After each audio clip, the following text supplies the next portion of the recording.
Or because of that bitch, another tale with some murder about this nigga who came up that you heard of. He got in the game, got him a name and some clout, and put down a lick by shooting his boss in his mouth. He stole his money, hit the body when he covered it, deep in Forest Park so nobody would discover it. Went to his crib, found the safe with a knot, and counted it out to place it in his stash spot. The shit was unbearable, he scored 100 G's. Plus the nigga's boss had about 20 keys. Then he cooked them up and got some workers on his team. Since he had the dope, it put his face on the scene. Went into his stash and bought a fresh ride. All within a week he sold up the south side. 5 to 10 G's every minute on the hour. Money stacked so high, quite resembling a tower. Along with the ends, where they came, you should know. He thought she was sweet, but was a gold digging hoe. Now he's down with that bitch. Begs for money, day and night. My woman loves me and she hugs me tight.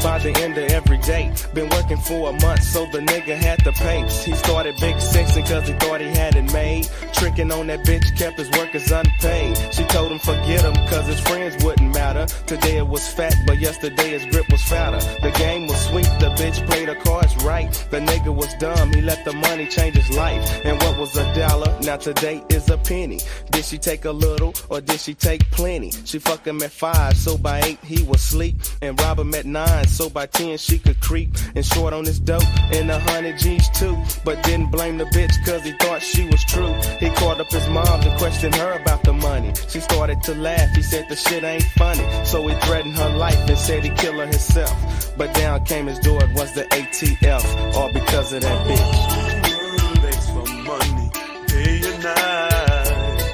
My woman loves me and she hugs me tight.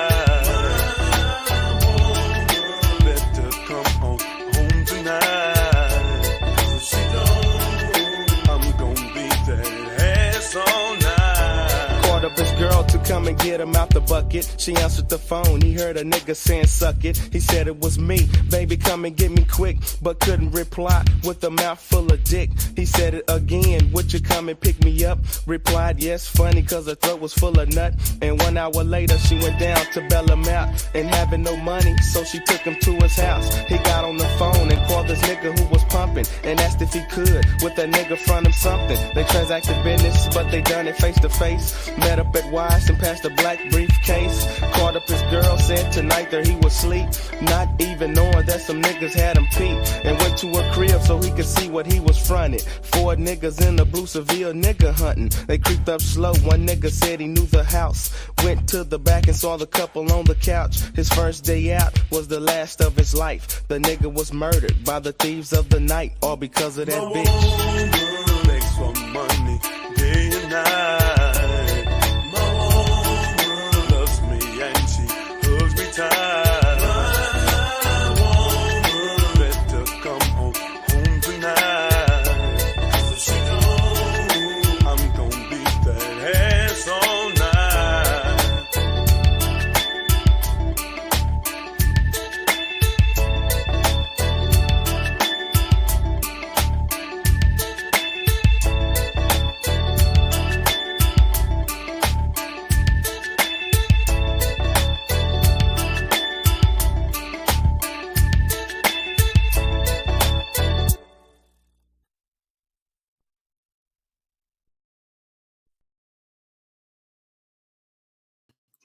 Yo, yo, yo, yo, yo, what up, what up, what up? Welcome to the motherfucking truth. This is another episode of the podcast, and I am your guy, the motherfucking truth. AKA Stanley White, AKA D-Rock, AKA Quayshawn, AKA Kevin. I got a bunch of aliases. So just when you think you know me, I'm here to tell you you don't. But you can learn to get to know me by checking in on things such as this. But let me welcome a couple people in the building. Shout out to Love W. Appreciate you stopping through. You were the first one in here. So somebody actually beat you, Emperor Kojak. I don't know how they do that because I thought that was impossible. Emperor Kojak said, "This joint is tight, bro. This came off the Down South Hustlers, Volume 1. It was a No Limit soundtrack from back in the day, where he had people from all over down south. You know what I'm saying? But it's also on Coop MC album. This is on his solo album. Yeah, that was a joint from Coop MC called My Woman. I played that before I go into the story time, but I played that piggyback off what the homie is Israel Mills was talking about earlier today. We grew up on shit like that. Stories like that taught us, nah, man, you got to move a certain kind of way, man, when you're dealing with certain type of females. You know what I'm saying? Because if you notice in that story, he was dealing with a chick who came in and tried to run shit and ended up running whatever he had going on into the ground. But that was also because he was overlooking certain things. You know what I'm saying? Like you wake up and you got a couple of dollars going on some DJ academic shit, then you got to start, you know what I'm saying, having better people around you, having better people in your circle. But all of that is relevant to the story that I have. And I don't know how long that y'all gonna be here. I really don't care. I need to say this so I can get this off my chest. And I know there's a storm brewing in another day or two or whatever the case may be, but I'm about to start the shit off now. It's gonna be a storm probably in my household after I tell this story. But since I'm the motherfucking truth, I'm gonna be honest, man. What's up, sis? Vet Marie is in the building. Vet Marie has stepped in. And this ain't, you know what I'm saying? Well, I don't know what it's gonna be. Because I'm freestyling. I ain't prepped for this or nothing like that. But I came in, you know what I'm saying? I'm freestyle this because I already know my intentions are pure when I say what I say. And I mean what I say. So it just is what it is as far as because this story is not just a story. It's a story probably to y'all, but to me it's a testimony. So something that the last bulk of my life, which I would say this is probably like the last 20 years of my life that I'm about to put y'all on game on. That now that I see looking back in the rear view, I done peeped a couple of things that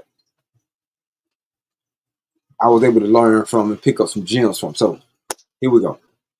Jump in just like this. I can't always say that I knew how to pick women. I'm gonna come straight out like that because a lot of people like to glorify shit or people only like to give out their highlight reel. I'm here to tell you I ain't always knew how to pick females, and the reason why I say that is because one, I wanted somebody who wasn't like my mom, but being that my mom is all I knew, finding somebody who wasn't like her wasn't all that easy. Because as I started traveling around a bit, I started noticing that a lot of these bitches is just like my fucking mama. They didn't probably had good dudes that they didn't pushed away or whatever like that. And after they pushed them away, they lying and telling other niggas that come in after that he was the bad guy. Or he did this, he did that. Not ever telling their side of it. But I didn't know how to pick them. I ain't even gonna lie. You know what I'm saying? The chicks that I tried to settle down with ended up not being it. And the chicks that I probably should have settled down with, I got the fuck from around them so fast. And it wasn't because I thought that they were out of my league or nothing like that. Nah, if I got you, you wasn't out of my league. You know what I mean? It just probably was some bullshit that I just didn't feel like living up to. Matt, what's good with you, bro? I ain't know you were gonna be checking in. You want me to drop the link so you can come and chop it up with me? Even though I'm basically just telling y'all my story. It's gonna be a good one too. But if you got the time, man, just let me know if you want me to drop the link so you can come up here. But because you probably can fill in some of the blanks, or it's probably something that you probably need to know too. Because a lot of this I did away from y'all. But anyway, so I'm not going back all the way into the relationship that I had with my ex-wife, my first kid's mom. But I'm gonna start there because it was a moment in time. I'm gonna go ahead and drop the link before I forget, before I get to rolling and forget. And you can hop up here if you want to or whatever. Let me pin it to the top. Also pin it to the top real quick.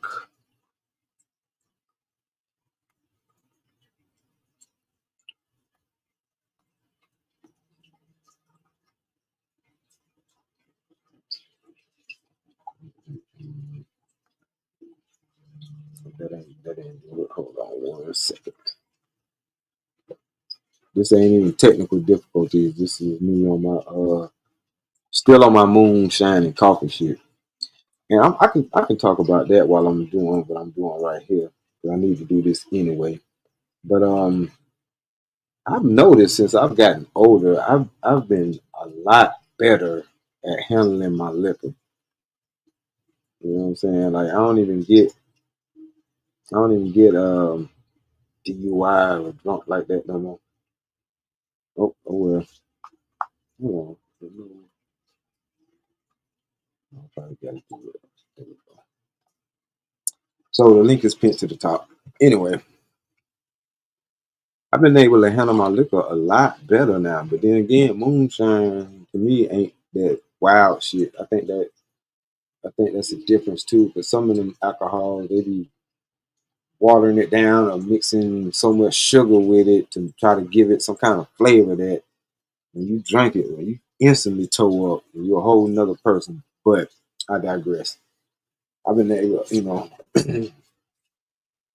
you're not gonna get drunk staying, unfortunately, because they didn't started settling in.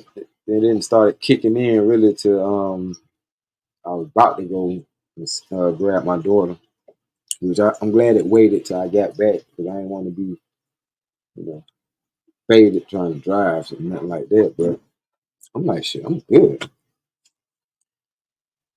But anyway, I digress. Let me get back into the story. So I'm with my kid's mom, which I knew she was a bad pick anyway, partially because my mom was like, you don't need to be messing with no female who already have a kid. And I'm like, I'm thinking to myself, well, shit, what about all the niggas that didn't fuck with you when we was around? Because you always had children. Then, not just the three brothers that I grew up with, but I had another brother and another sister out there.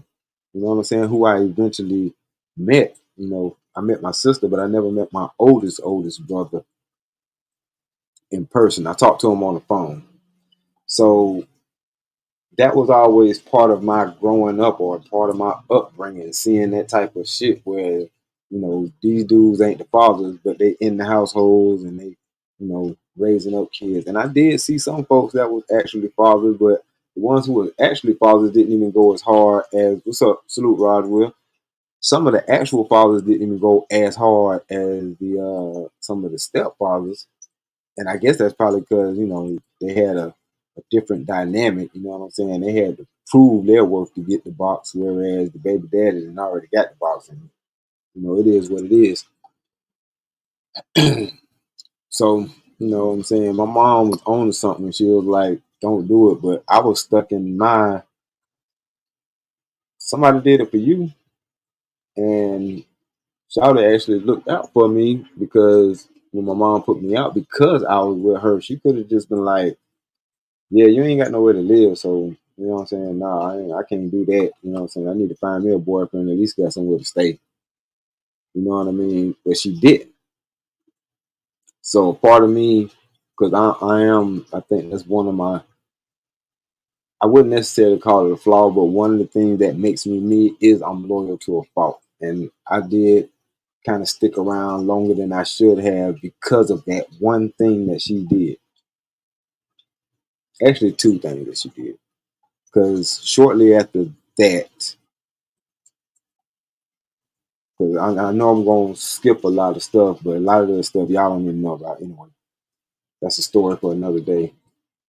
But the second thing that she did was when I was in the service, and I got a letter that was not necessarily a draft letter, but it was a letter to say that I was being sent to Egypt. That's how they word it. You got to be sent to Egypt, to a base in Egypt.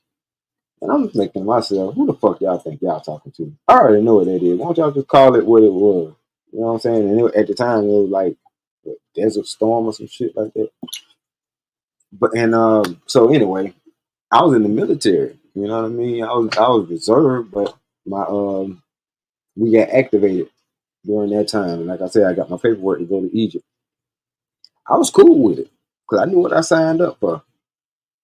But this chick that I'm with, my kid's mama, and actually, she was pregnant with my firstborn son when this happened.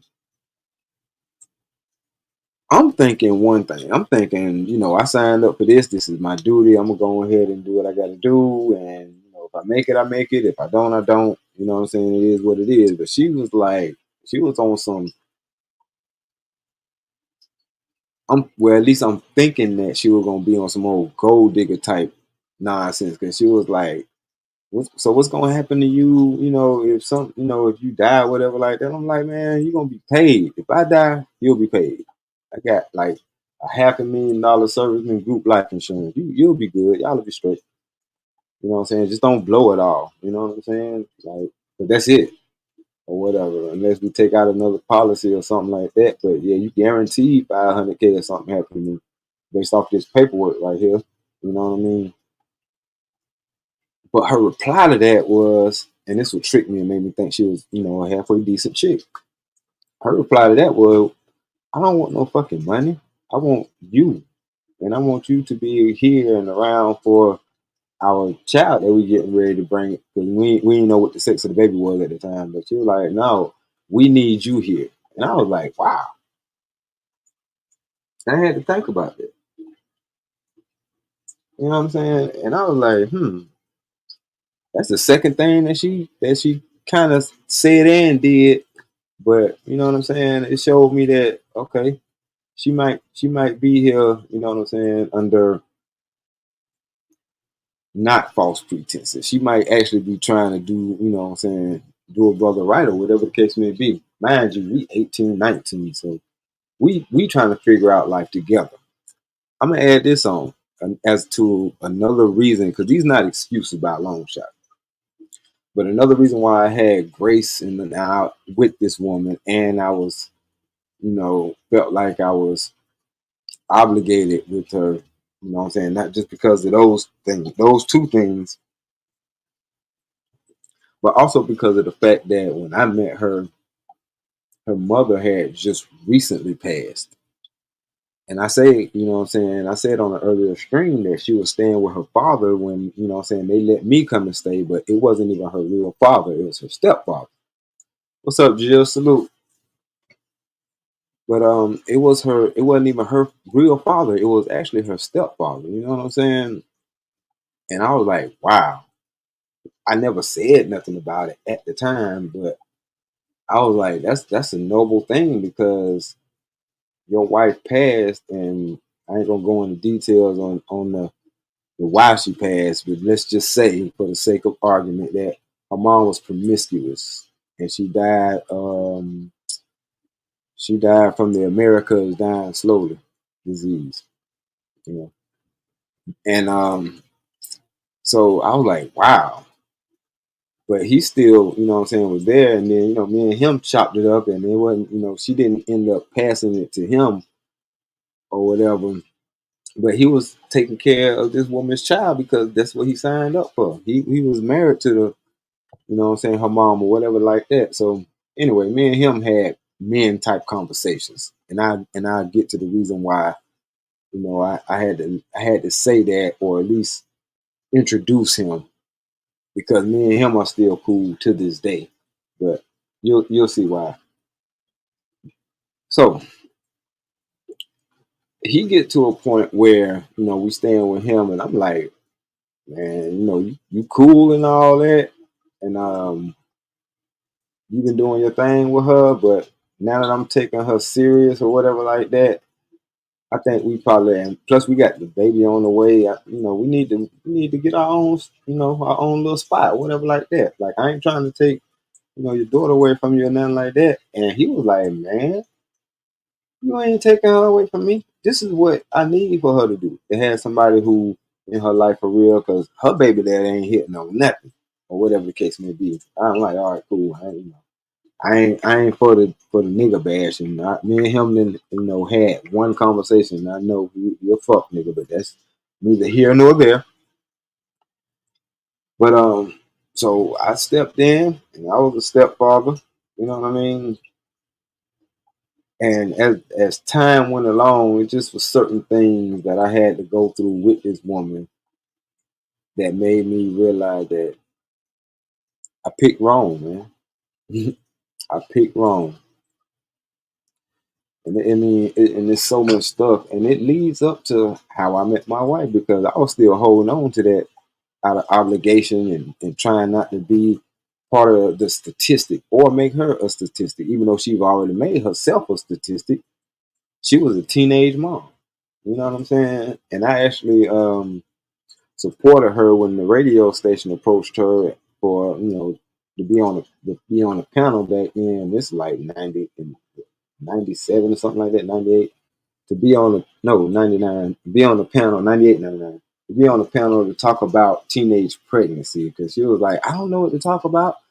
I'm like, basically tell them what not to do so they won't be like you know what I'm saying, or they won't be in the situation that you put yourself in or whatever the case may be. Like I ain't trying to attack you or nothing like that, but did you learn anything from this?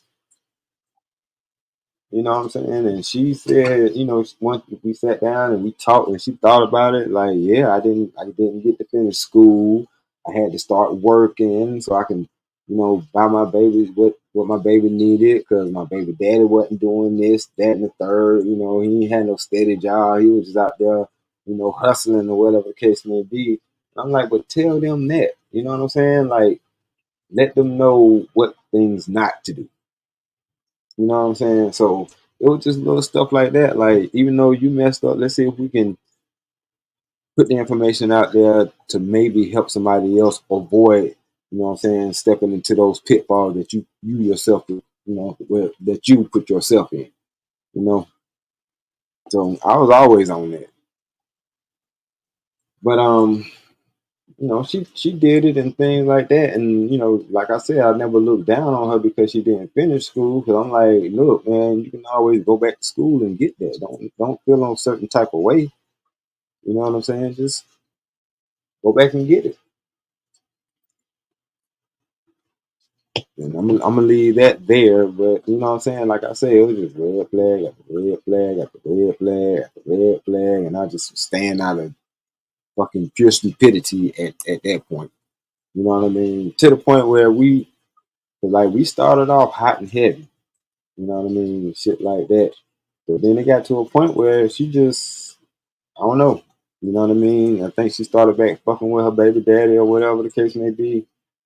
And I was like, wow, okay. So all that shit you told me about what he didn't do and all that, like, obviously it don't matter. Because it was a situation where I don't give a fuck if she get mad. We don't talk now. But anyway, it was a situation where she was getting ready to drop her son off at her baby daddy house or whatever like that. And me, because it was me, her father, we was going out to have like a grown folks type of dinner, you know what I'm saying? Where we were going, they had alcohol and shit like that. And he wanted his son. So I'm like, boom, this works out. So we ain't got to worry about him, you know what I'm saying? But we just plan on having dinner. And after that, he was going, her dad was going to go his way and me and her had some other stuff that we were going to do. But anyway, make a long story short, we sitting at the train station waiting for her. Reason why I didn't go with her because I ain't like the nigga, you know what I'm saying? And if he said some shit wrong, I was gonna go to his ass, and that's that. So, you know what I mean? I was like, fuck it, me and Larry, you know what I'm saying, we chill up here and y'all do y'all thing. Cool. We knew the time frame that it would take for her to go down there, even if she had time, you know, even if she chatted for 5 minutes, which that's what the fuck the max was in my mind, and brought her ass back, it still wouldn't have took her nothing but 15 minutes. Tops. It was going on 30 minutes. And me and him looking at each other like, where the fuck she at? I'm like, you might want to call her because I ain't gonna call her. If I call her, it's gonna be I'm probably gonna cuss her ass out. So you might want to call her, you know what I mean, and ask her what the fuck, man, because we up here waiting and shit. Like we got reservations and all this good shit. So he called her about 2, 3 times. She ain't answer the phone. So it's damn near going on an hour. Here she come. She come walking up and shit, looking all disheveled. And I'm like, what the fuck happened to you?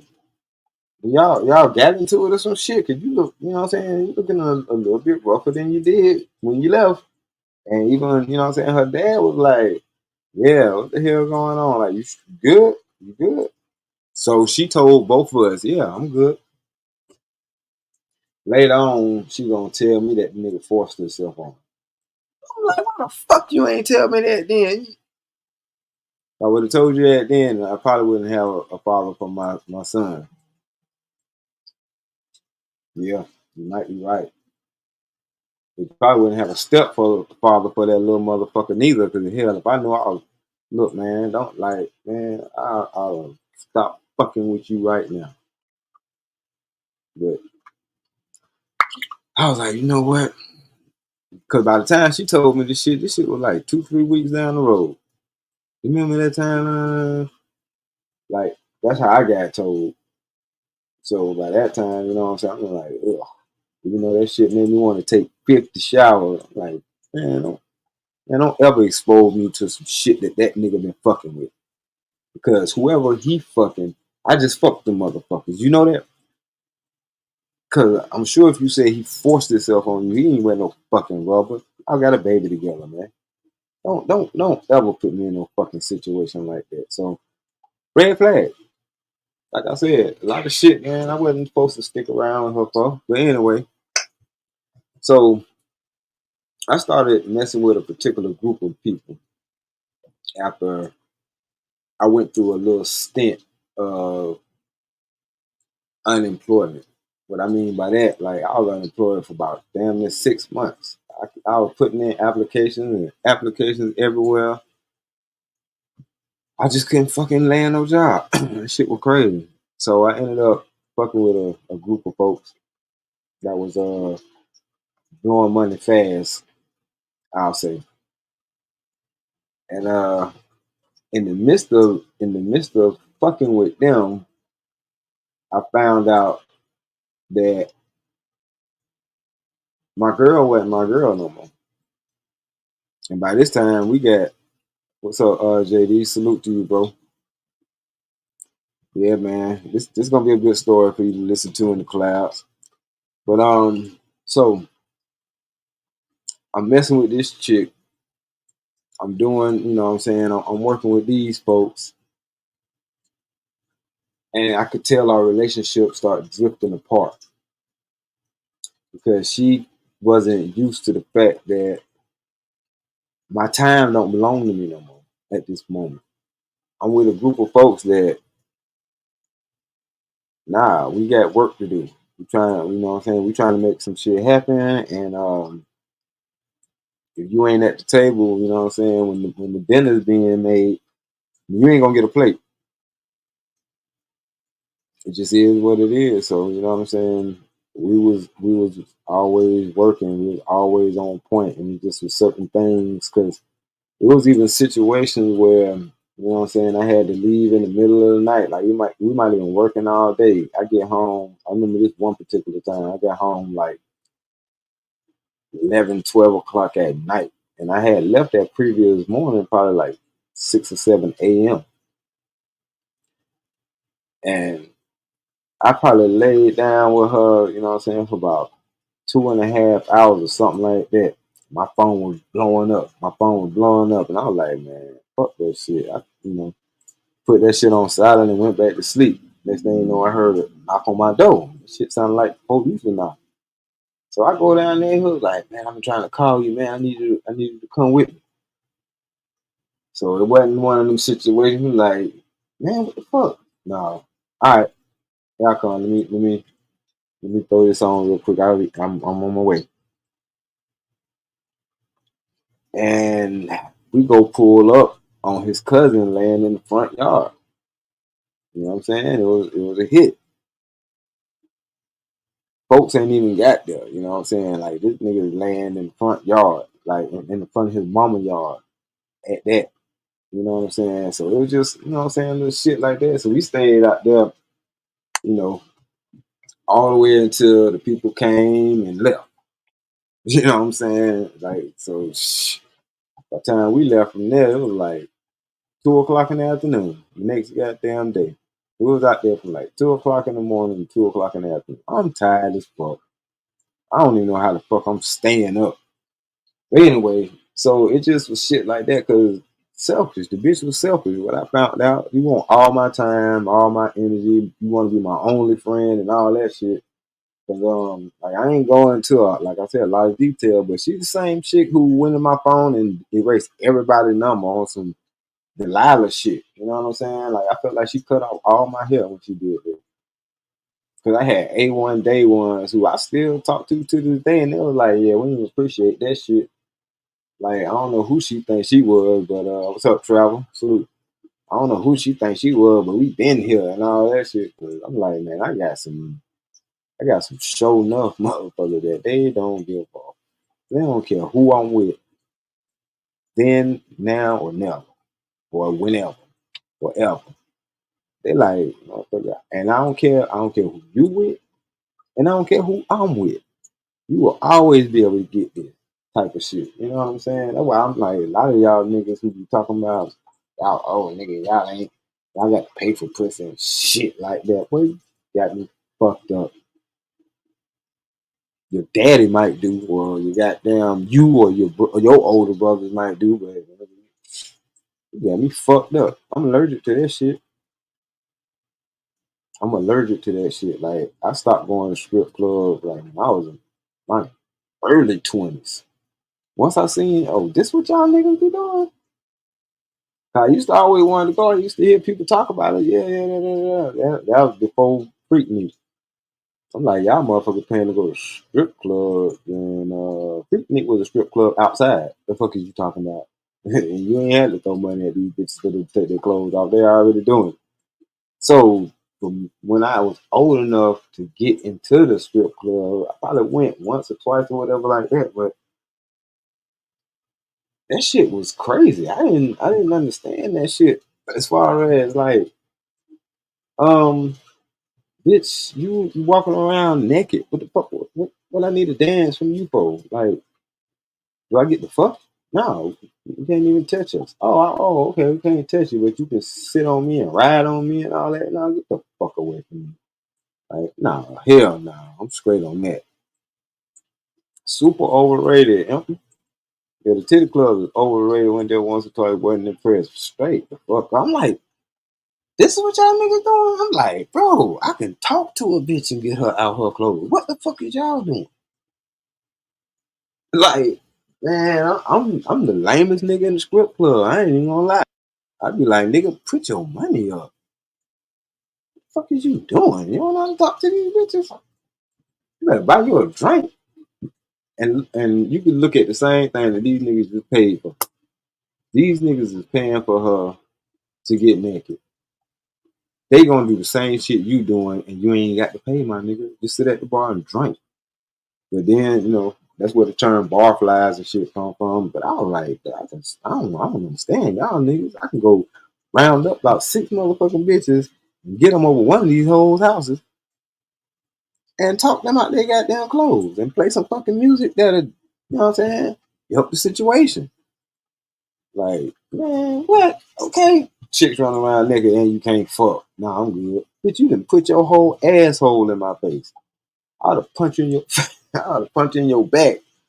But and I can't touch you? Yeah, hell nah, this ain't for me. You know what I'm saying? This is not for me. Seeing niggas throwing money and shit like that, I'm like, God damn. And the fucked up part about it is with the fam and shit, it was like you going into the strip club and it's a line at the door. You know what I'm saying? It ain't that type of line. It's a VIP line. But as you going into the door, they pass these blocks. Throw this. You know what I'm saying? They pass these blocks. You couldn't keep it because it was an image that we was promoting. You know what I'm saying? And it was the make it rain image. We was the make it rain motherfuckers. You know what I'm saying? Like, so even then it was like, man, this shit here crazy, man. You know how many motherfuckers we just threw in the air just now? Shit here, man. This shit here crazy. So anyway, so the segue and the fast forward a little bit, I'm messing with them. Me and my girl, we didn't kind of broke up because once I found out, or once she told me that the baby that she was pregnant with, which was our last child, supposedly, that the baby that she was pregnant with may or may not be mine, I mentally cut her ass off. Straight up. I'm like, damn, all this shit we done been through, and at this point, we were probably like together right at, I want to say 9 years at this point. 9, almost 10 years at this point. But I was like, man, fuck this shit. I'm not finna stick around with no motherfuckers. Every time I came home, being that it was always times where I couldn't always be there when the times that I could go home or be home, she'll give me her ass to kiss the whole time. So I end up, you know what I'm saying, just kicking it with the kids and shit. Right. Policy was drink or tip. I chose the former. Absolutely. Absolutely. I drink before I tip y'all motherfuckers. $10 for a table dance for one song. I can do the goddamn math. Bitch, you gonna dance on me for about 2.5 motherfucking minutes for $10 and get the fuck on. Oh yeah, I'm straight. But while me and her in the midst of going through what we going through, I'm fucking with my girl, and it situation ends up happening where she's put out and she ends up staying with me and my girl. And I'm gonna tell you why all of this is pertinent.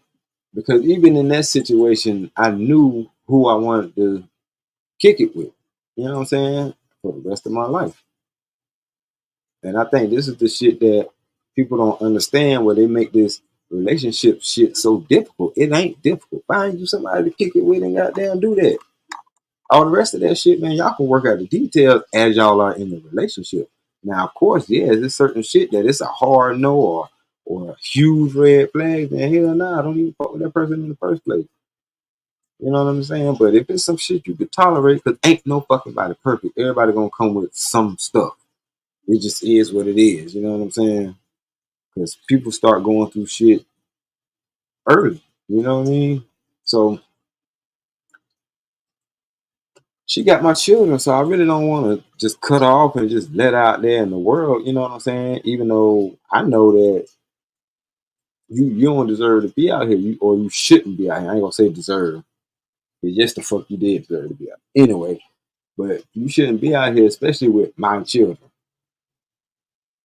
So that's how I was like, man, look, I had to talk old girl into allowing her to stay. And when I mean I had to talk to old girl, I had to put in some work too. Shit wasn't even no fair. I felt like I was prostituting myself at the time, to say the least. So anyway, things was kosher in the house for probably about 3 months or so. And here comes, down come my dough, comes the Secret Service. Not the ATF like the song, but Secret Service.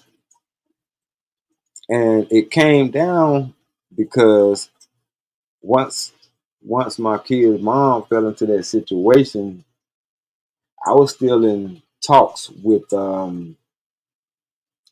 my big homie's baby mama. Let me. I hope y'all follow me. Let me say this real quick. My homeboy's baby mama, because it's relevant to the story. My homeboy's baby mama with the group that we were blowing money fast with. She was married. You know what I'm saying? She was married, but she was my big homie side chick. She used to come down from Jersey and shit just to get piped up. You know what I mean? And me and her ended up being cool because this nigga had me in a situation where I had to stand up against them or whatever the case may be. And it was cool because they just, you know what I'm saying, they let me out, and that's a whole nother story or whatever like that. But you know, I'm still here basically. So it wasn't no sucker shit, it wasn't no fuck shit. It just was all right. But we still got to handle the situation. Hey, shit, well, y'all handle the situation. I'm just letting y'all know the situation ain't got shit to do with me. Straight up. And if you think you got something to do with me, then delete me now. And I sat back in my chair. I'm still here though. So now I got to go to court because once they cut me off and me and her are still in these conversations, and she was like, I know you know, upset that they cut you off because that cut the money off. But I got something for you that I think would be better for you anyway. And I could talk about this because I already did the time for it. So, make a long story short, she sent me 2 checks thinking that it was going to help me and my kid's mom out. She sent me a check for a certain amount and she sent her a check for a certain amount. And we get these checks around the same time with the ATF, you know what I'm saying, got on me. Or we got the checks before then because actually when the ATF came, I thought it was about one thing, but it was about something else. Luckily for me, I kept my fucking mouth closed and I let them tell me why they had me. And they had me because of those 2 checks. Come to find out, the reason why the New Jersey chick and my big homie even knew each other was because of my big homie's so-called cousin, which I was fucking. Because when she would come down, me and the cousin, I would be her date while, you know what I'm saying, the big homie was fucking with the chick from Jersey. Because they both was from Jersey. So something happened where the girl gave her a check too, unrelated to the 2 checks that she sent me, but because they came out of the same place. It was they wasn't communicating on the shit. She called the lady job, an investigation happened, and shit started rolling back down here. So anything that was tied to this chick who sent these checks out, because she was in a position at her job to do such, everybody got swept up, you know what I'm saying, in that investigation. Now, once they told me it was about that, I felt the breath of fresh air because it wasn't the other thing. And the other thing didn't even happen yet or come to fruition yet anyway. So, but it was coming towards the end. So, when my paperwork came back, or by the time my paperwork came back, me and the chick had broke up because she did John me in the process of, during the process of me going back and forth to court. When she did John me and my baby mama ended up back together. Just because I'm like, hey, this shit familiar. And she got my kids, and she, you know what I'm saying, she want to work it out. So, we kind of overlooked all the rest of the shit that we went through. Because this is the type of shit when you with somebody and y'all on and off for several years. Y'all go through some shit. And y'all put each other through some shit. So while me and her while me and her are together and shit, I'm still like a part of my heart was still with the other chick. But like I said, I stopped fucking with her. Like I really did. I honestly stopped fucking with her. Like I always fucked around on her. If you hear this, and you know, whatever, I don't give a fuck. Yes, I used to always fuck around with you. It would be times where I would come home from work, working in construction, you know what I'm saying, at 19 years old, getting fucking dirty and muddy all day because I was a pipe layer. Literally, you know what I'm saying? Not the pipe layer that y'all was talking about, but I actually laid water mains and shit. So anyway, I would come home and I would have to pass shit 5, 6 bitches that want to give me some pussy to come home to you, and you want to be stingy with your shit. That shit worked for a while until I was like, man, I used to swear to God, I would come home just to feel the temperature of the house. It's good. You having a good day so far? After I take my shower, you got down. Can we get it in? If you say anything other than yeah, I'd be like, all right, cool. I put my shit on. I'm back out the door. By the time I come back in, you sleep. So I don't really give a fuck. You know what I'm saying?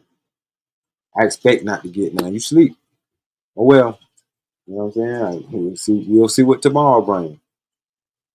Cause after a while, I'm like, man, fuck all this shit this bitch talking about. You know what I'm saying? Like, either she got a headache or something. But then, like I say, I was overlooking, you know what I'm saying, the red flags because I ain't think that she would cheat. I worked, you know what I'm saying, a 8 to 10 hour shift, depending on what we had going on. And I came home. And she was always home. Dinner was always ready and shit. Like, she, you know, even at 18, 19, she ran the house like she saw somebody do it before. You know what I'm saying? Like the house stayed spotless. You know what I mean? Like my clothes would be freshly ironed and shit like that. Dinner be ready or whatever the case may be. Like it was dope for a while. But that shit right there, I didn't play that shit. You want to be stingy with your pussy or you want to play pussy games? It's too many bitches out here that want to give me some pussy for that shit. You know what I'm saying? And I'm sure that probably contributed, you know what I'm saying, to the death of our relationship. But fuck it, don't put me in that position, motherfucker. Fuck. So, but that also was the reason why I was able to have certain amount of grace when, you know what I'm saying, she was in situations, even though she was way sloppier than me. Like I was sloppy by doing the shit at all, but this motherfucker here, like to even say some shit like that, I don't think I hope this ain't your baby. But how she said, I'm gonna tell you your baby. She was like, well, I'm pregnant again, and I hope to God that you're not the father. Oh, okay. Me too, motherfucker. I hope I ain't the father either. And to this day, man, that little nigga we ain't got no bond. We had a bond up until, you know what I'm saying, some years ago. And it was easy for me to say, man, fuck that little nigga. Bitch, I remember what you told me about him. What the fuck? I don't. I ain't gonna make him my motherfucking child. Shit, it is what it is. But, you know, people might think that's fucked up or whatever the case may be, but just like I had told a chick last night, even though this bitch was just really trying to shoot her shot. But anyway, like I said, I do handyman jobs on the side, and I hung a couple of TVs last night, and this bitch asked me some stupid ass shit. I'm like, these bitches be trying to shoot their shot, but whatever. I ain't going through that shit. I started talking about my wife and shit like that, and as soon as I started doing that, the whole conversation changed. I'm like, good. I don't give a fuck about this shit. Like, these bitches act like somebody thirsty or something, man. We know as married men that we could fuck y'all. Trust me, we know this. Some niggas they'll play dumb and they'll do it anyway, and then when the shit go bad, it go real bad. But nah, to a thinking man, we know this shit. Pre-selected. Anyway, I ain't trying to get off my story. So going through all this shit with these females, and I'm thinking that, you know, they down for me. You know what I'm saying? Because I remember sitting in court. I got this one on this side, I got this one on that side, and they listen to all the information, da da da da da. But I noticed that the more time that I was looking at, the further and further and further and further away, both of them started trying to distance themselves from me or whatever like that. And that's why, you know, like I said, ended up with the Dear John, ended up back with her.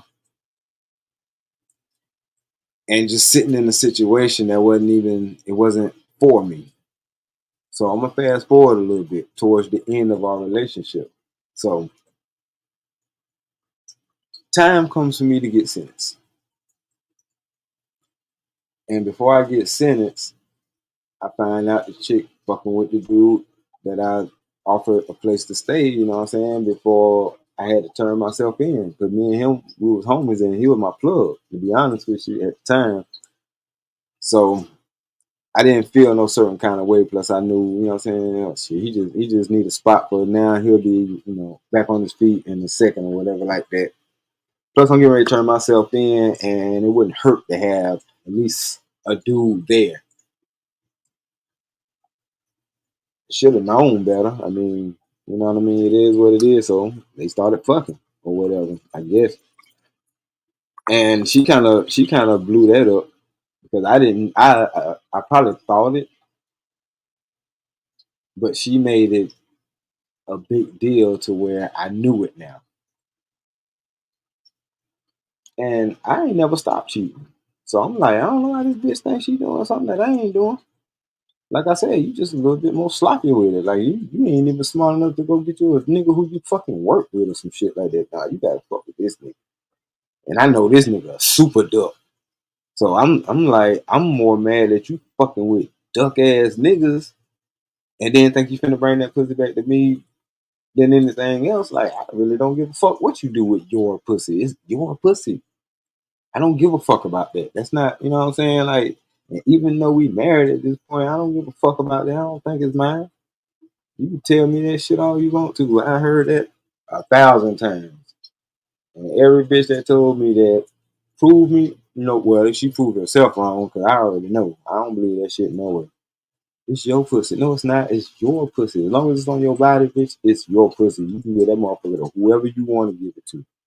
The fact that don't choose to not give, the fact that you choose not to give a shit to a nigga is what makes you valuable in my book. But once I know you giving that shit out or whatever the case may be, or this nigga can hit, and that nigga can hit, bitch, you thought you was doing something when you told me that the nigga Ezel, the nigga who played Ezel from Friday. Like I'm a fan. I'm still a fan of him now. But she come telling me this damn dumbass story about how he tried to holler at her because she worked at a hotel. FYI, I don't never fuck with a bitch with a job that worked at a hotel. She fucking. But anyway, and it might not be true for all of them, but prove me wrong.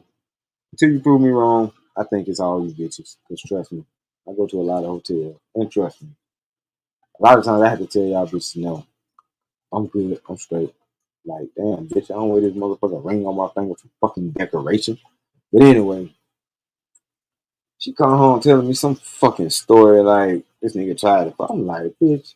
So how long did y'all fuck? Like, who the fuck you think you talking to, bitch? You cheated on me with regular motherfuckers. And you telling me this movie star ass nigga, you ain't getting him no pussy? Fuck out of here. I mean, his breath was stank. Like, how close was you to this nigga before you even know that? I'm not no dumb nigga.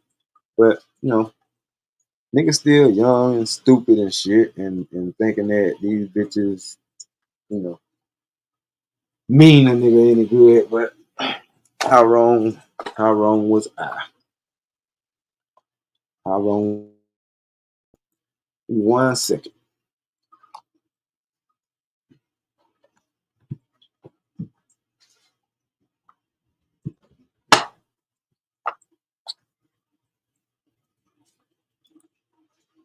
I know people probably got a lot of questions like, what were you doing at this time? Like, you know what I'm saying? Was you bringing in a lot of money and da da da da? Like, none of that shit don't mean shit because that bitch wasn't bringing in shit. So fuck. And I know it's a man's job to provide and shit like that, but that's what the fuck I was trying to do. So it wasn't that. It's just that these motherfuckers be talking about they want a nigga, you know what I'm saying, to have a certain amount of money. This shit ain't motherfucking new.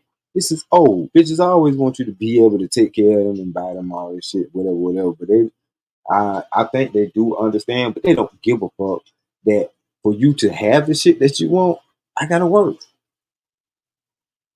I gotta fucking work. And if I'm a motherfucking hustler, bitch, I don't have no 9 to 5. I'm not clocking in nowhere. You know what I'm saying? You ain't gonna know when I'm coming home. You ain't gonna know how long I'm gonna be at work because I don't fucking know how long I'm gonna be at work. You know what I mean? So stop asking me dumbass questions now I don't know the answer to. But then you come to find out that, you know what I'm saying, not all motherfuckers are asking you that question because they want to spend time with you. Sometimes they asking you that question to know how much time they got to fuck with this nigga while you gone. Oh, you ain't, let me see, it's 5 o'clock now. You say you ain't gonna be back until 8. Oh, okay, I can fuck with this nigga for at least 2 hours. Like, been with too many motherfuckers, man. I know the game is just some shit I just overlook for the sake of trying to make something work with a motherfucker, man. That's why I say when it came down to the point between her, my ex-wife, and my current wife, it was a point in time where I'm at a fork in the road, and I was like, fuck all these bitches. I'm about to be on straight demon time. Real shit. And I was. And I think God allowed me to go through that. He did, because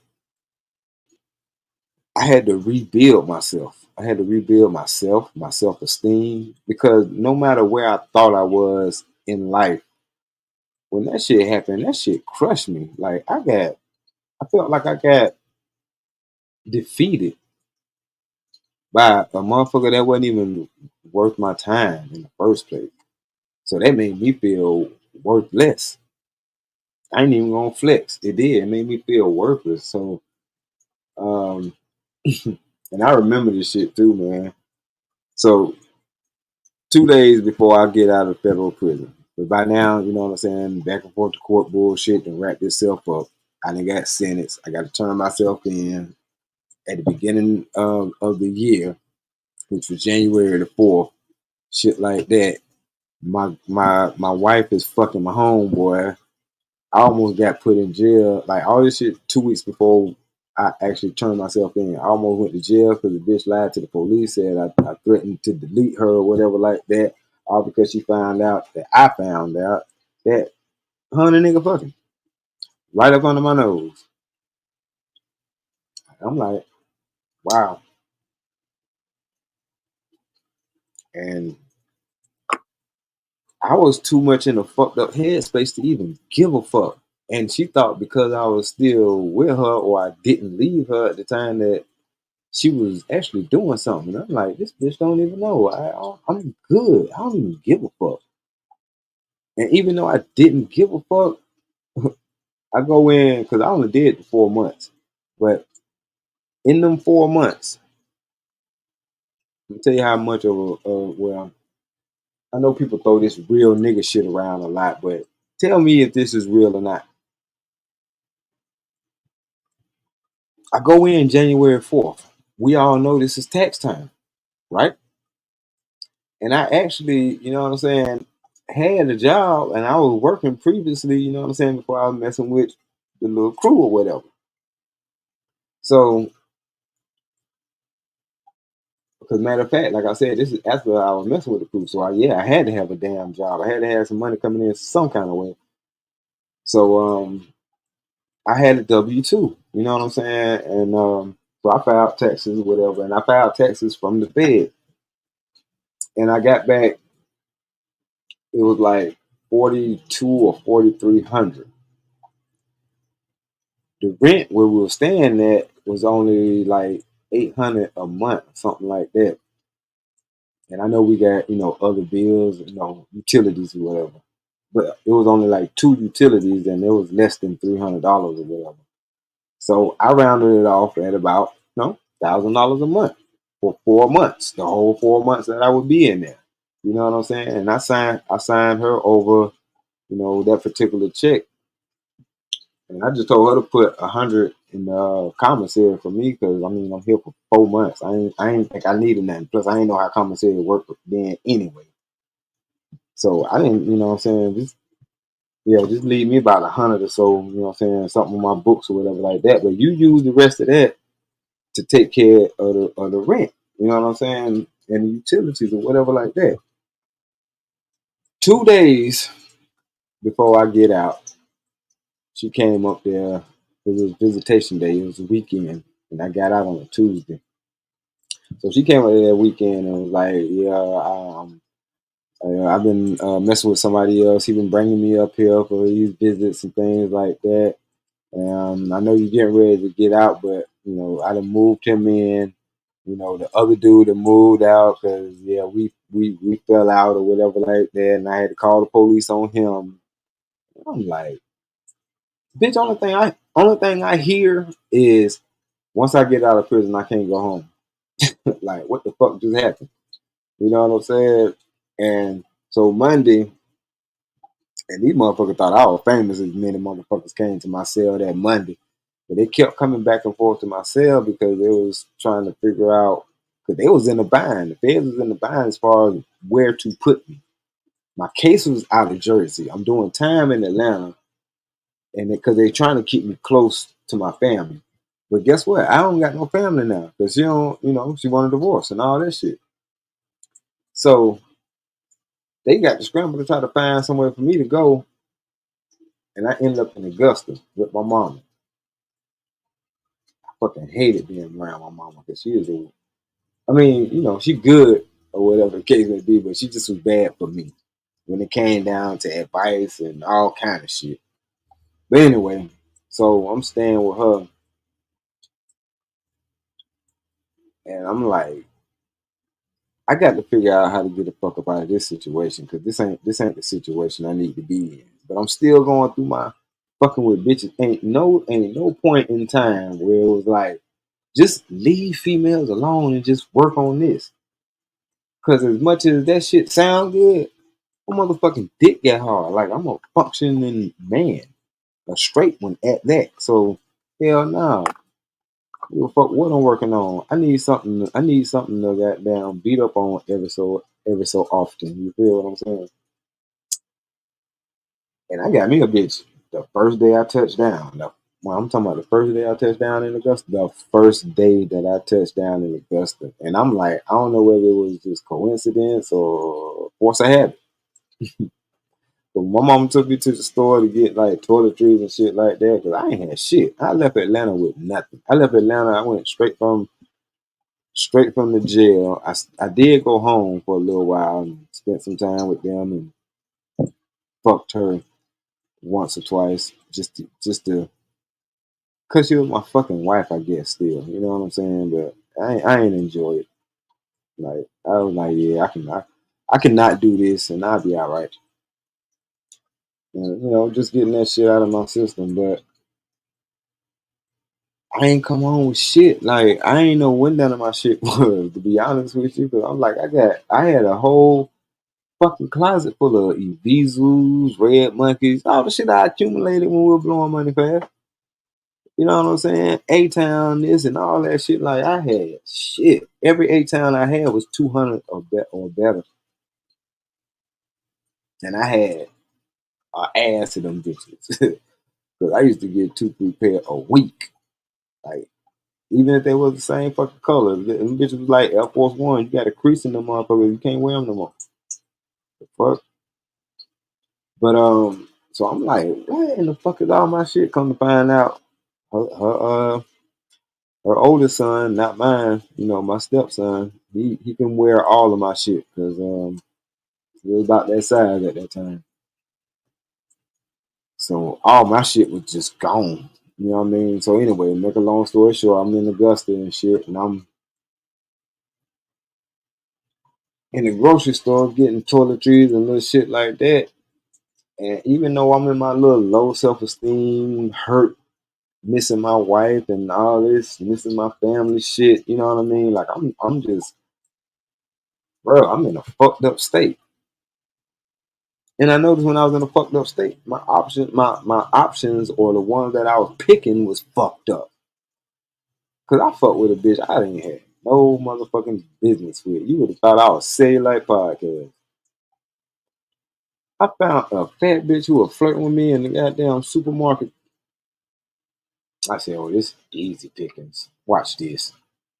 Cause I noticed the bitch. She went beyond the 3 look rule. This bitch was looking at what's good, bro? This went beyond the 3 look rule. This bitch kept looking at me. Like every time I turned around, I looked down the aisle, this bitch looking at me and shit. And she was a big girl, but she wasn't nasty. You know what I'm saying? Like she ain't had the fupa and all that extra shit. Like she ain't had the titties on her back. You know what I'm saying? Type of shit. You know what I'm saying? Or the goddamn Michelin Man rolls and shit. But you know what I mean? And the honey bun knees. You ever seen a bitch so fat her knees look like that honey bun swirl? I was like, the fuck is this shit? Bitch, did you swallow a honey bun? That shit went right to your knees. But anyway, she wasn't one of them. Like she just was a bigger girl, but she was, you know what I'm saying? She was a little cute. Probably overdid it on the perfume and shit. I'm like, damn, bitch, did you take a shower in this shit? The hell you trying to cover up? But anyway, make a long story short, she was good and shit. She had like 3 older boys. She let me come through, you know what I'm saying, and shit like that. And my mom, she kind of hated that. She was like, damn, you already out all night and you just got here? I'm like, man, yeah, I am. But what about your wife? That bitch in Atlanta doing her motherfucking thing. Don't like, but you're still legally married to her. I don't give a fuck about none of that shit. Like, motherfucker, you telling me this shit? Didn't you say you flew from goddamn Cali and you was married to a motherfucker to escape and get away from his ass? Don't tell me about no shit like that. Like, yeah, I'm married to this bitch. What is that? What is that doing for me right now? Nothing. So anyway, I fucked with that bitch until I got tired of it. You know what I'm saying? And it wasn't basically I ain't even really got tired of it. It's just shit. Bitches, I think because I ain't even went out with her campaign with the bitch and no shit like that. You know what I'm saying? But I remember I did ride with her to a couple of little functions or whatever like that. You know what I'm saying? I'm going over my brother's house. They doing a little cookout and shit like that. You know what I'm saying? You want to come with me type shit. Yeah, I ain't doing shit because I don't know nobody down here. I don't give a fuck what they say. They see me with your fat ass. So goddamn, we'll go over there and shit, and I fuck with the bitch. Like I ain't putting on no pedestal or nothing like that. But like I say, I'm loyal to a fault. And me and her had these conversations. Like I'm going through my divorce and da da da da da. I'm trying to get on my feet with this, you know what I'm saying? Because I ain't got no job. And she used to take me around or whatever like that. But she also put me on to some other shit to make money. So shout out to her. You know what I mean? But yeah, she ain't look at me like that. She actually, like gave a nigga a chance. Just like dirty folks say, a lot of these bitches love felons and shit like that. So anyway, but I was giving her that out of jail dick. So she was alright with that. She didn't give a fuck. She was a nurse, so she didn't care about my money, which I ain't had none anyway. So I'm glad she didn't. But I was true to my nature. I fuck around. If I found something better, goddamn, I'm gone. And I did, you know what I'm saying? And then got to the point where like, why the fuck am I making these bitches my bitches? Fuck these bitches, like, cause I'm still married. Like they don't know that because the bitch in Atlanta, and I'm going through a divorce, so I don't act like I'm married no goddamn way. But I don't think I'm finna do no relationship right now. I'm just gonna fuck around. Yep, made it up in my mind.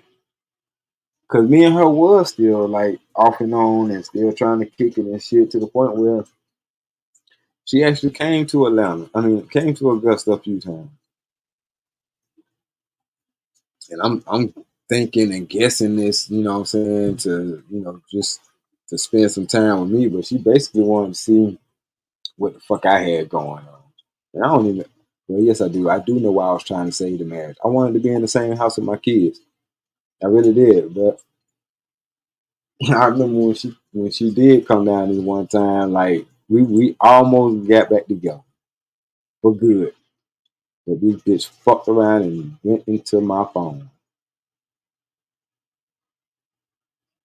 She goes into my phone and see that I was still talking to the chick who I was talking to when she came and stayed with us.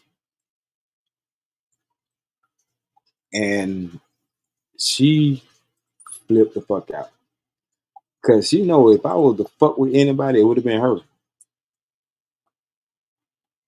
and this is pertinent to the story because what I left out was the fact that me and her, even after she did John me, we still, we eventually got back to the terms where we was talking to each other again. And that's when she was telling me about how she felt like I was never gonna get over my kid's mom and shit like that. And I had to explain to her, like, man, this bitch is tired for life. It ain't about getting over her because I don't need to fuck with her. And I thought I proved that to you when I was fucking with you. But she was like, I was always scared you might leave me to be with her, and this, that, and the third, whatever, like that. So we compensated, and up until the day that I got married, I was asking her, "You sure you don't want to try this thing out again? Because if you do, I'll leave this bitch where she is, kids and all, straight up." You know what I'm saying? Because like I've been there with her. I've been, you know what I'm saying? I did. At this point, we going on 11 years or something like that. I'm like, man, I've been there, done that with her. I actually want to kick it with you because, like, it was just certain shit that she did that. Well, I'm gonna put it to you like this: she showed me that she looked up to me, the motherfucker that I was with, going through the divorce with or whatever like that. She looked down at me, and it was like I'm always having to prove something to her. And I'm like, as long as I've been with you, I'm still proving shit to you, man. Look. Whereas the other chick, like, we bump into each other actually every 7 years. You know what I'm saying? We were bumping into each other, and it just shit. The shit was different. You know what I'm saying? It was a different feel when I was around her. That's why I was even willing to even entertain that shit. You know what I'm saying? So yeah, I had both of them up in the air at the same time when I actually got married because. And this is what I be trying to tell women, man. Y'all don't know that men are in a marriage mode. Like when niggas be trying to make it seem like we done simped out or make it seem like we done settled. We ain't settled. We settled, and if we did settle, it ain't with the bitch that we chose to be with. We settled with ourselves. We settled with the fact of knowing that, yeah, all this pussy out here don't have to be for me. You know what I'm saying? Like I can, you know what I mean, chill. I can find me one decent, good person and rock out. You know what I'm saying? That's the sign of maturity. Like Andre 3000 said, give up all this pussy lap. I'll give up all this pussy cat that's in my lap, no looking back. You know what I'm saying? Like I can look back and reminisce on it, talk shit about it like I'm, you know what I'm saying, doing now, but that shit didn't control me. You know what I'm saying? After a certain point, and that's the point that I'm talking about. It didn't control me up until the point where I was like, you know what, I'm just ready to settle down with somebody. You know what I mean? And no slight to my current wife, but at the time it was like I don't give a fuck who was with. If it's somebody with that I rock with a little bit or halfway, then let's try to make this shit work. Cause it ain't that fucking hard. We be making this shit more difficult than we have to. Motherfucker taking you seriously and you take them seriously, and y'all value each other's time, y'all value each other's energy. You know, y'all don't want to do shit to fuck over each other or hurt each other. Then y'all can make this shit work. You know what I'm saying? But I was trying to put a square peg in a round hole, and that shit just wasn't working, man. Salute, Corey. It wasn't working at all. You know what I'm saying? But my dumb ass kept on fighting this uphill battle, going against the grain and all that shit, trying to make it work with a bitch that wasn't deserving of it. So I'm going through my shit. I'm in between, y'all. I'm in between, wrapping up this previous marriage and getting ready to get into this other relationship that's going to lead into a marriage. So I'm going ham. I'm fucking niggas, girls, and all kind of shit. Like, oh, that's your girl? Oh yeah, you think she ain't going nowhere? Yeah, give me 15 minutes with that bitch. I guarantee you, this bitch ain't shit. Like, I'll make a side bet with you, nigga, that I can fuck your bitch. And if you get an attitude, I'll whoop your ass. Then fuck your bitch. Like, nigga, that's gonna make me fuck your bitch that much easier. Cause you're gonna be like, damn, that nigga can't even protect me. Not for me, he can't. So I used to do shit like that. Like, nigga, that's your girl. She kind of cute. How long y'all been fucking with each other? Oh, she ain't going nowhere? All right. You say you work tonight, right? They hiring up there? Oh no, they ain't hiring. Oh, okay. What time you get off? For real? Oh, you work the goddamn graveyard shit. Okay, that's what's up. Get that money, my nigga. You get that overnight differential and shit. Oh, that's what's up. Mm-hmm. Whole time I'm eyeing your bitch. What you talking about? I show up to your motherfucking door with a goddamn case of goddamn beer, and it might be that whatever the fuck I seen her drink. That's what the fuck I'm showing up with, and a blunt in my mouth. First time might be, oh, my boyfriend ain't home. Oh, okay, well, you don't want this? This for you. This ain't for him. I heard him chumping your ass off earlier and your ass complaining shit. You don't want to smoke? Yeah, cause he ain't out there and leave me with shit. He know, yeah, I already know. I'm observant. I peep everything if I'm that motherfucking close. So yeah, I don't give a fuck. Finna fuck your bitch homeboy. Cause you a lame in that motherfucking way. What you gonna do? Nothing. But get your bitch fucked again. Cause you don't want me to grudge fuck this hoe. I'm gonna show the fuck out, nigga. I'm gonna put it, boy.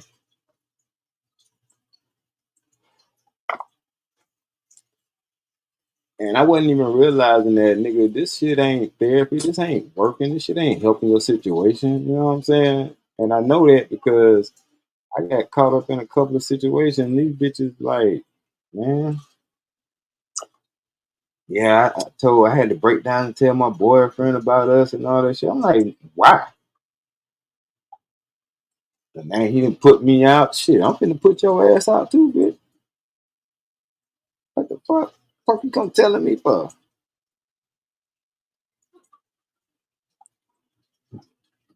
Like, what the fuck made you think that I was here for the long haul? I told your ass,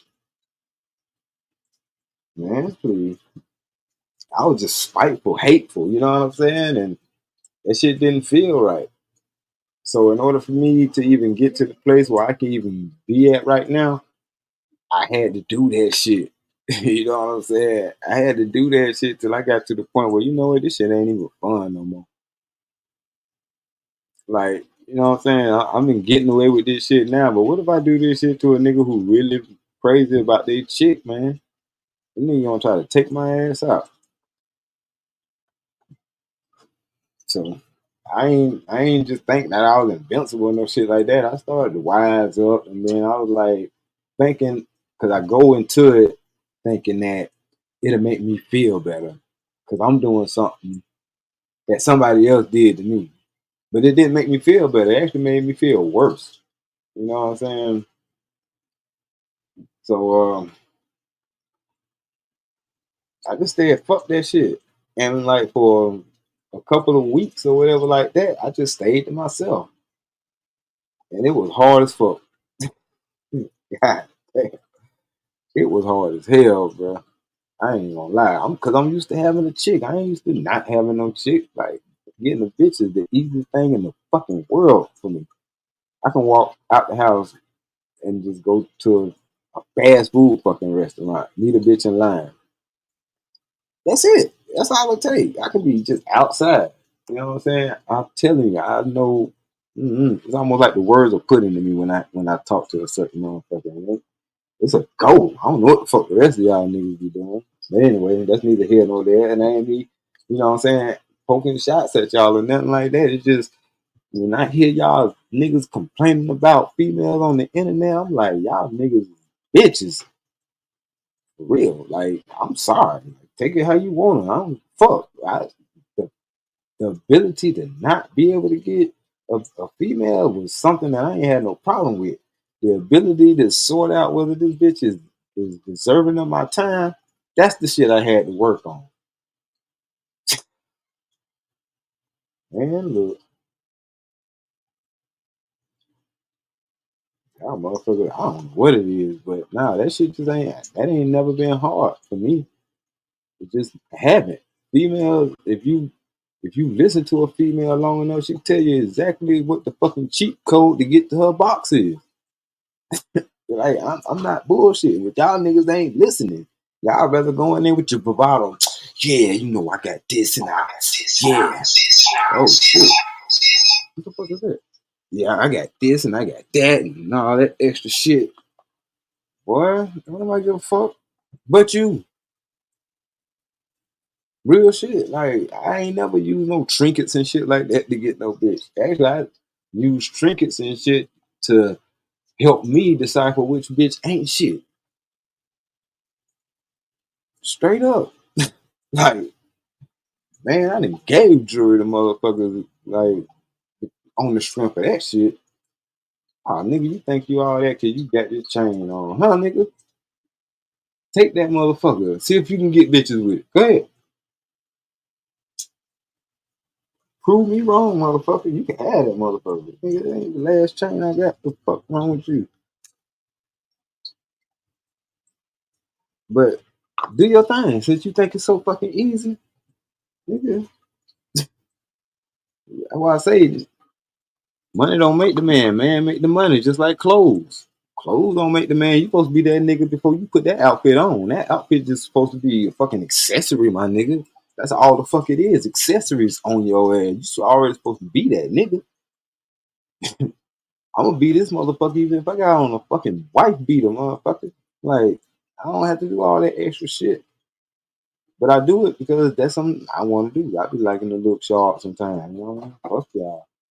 I do that shit for me. Unlike females don't do that shit for them. You know what I'm saying? They don't do that shit for other females. They do that shit to try to catch a nigga. Tell them you can say anything different. I don't believe you.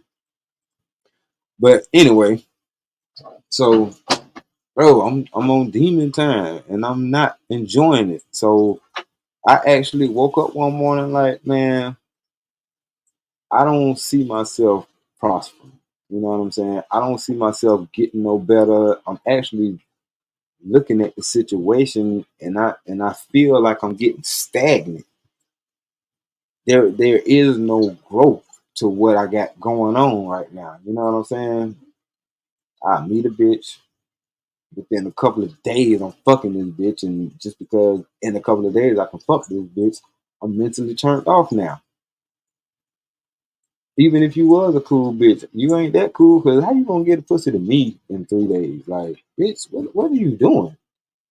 Not realizing I'm a fly motherfucker, like I shouldn't blame a motherfucker, but at the same time, it's like, damn, you could at least wait a week or two. Like, god damn, y'all motherfuckers don't. If you gave me the pussy in 3 days, and you gave the pussy to another nigga in 3 days, I'm good. And your pussy ain't, but I'm good.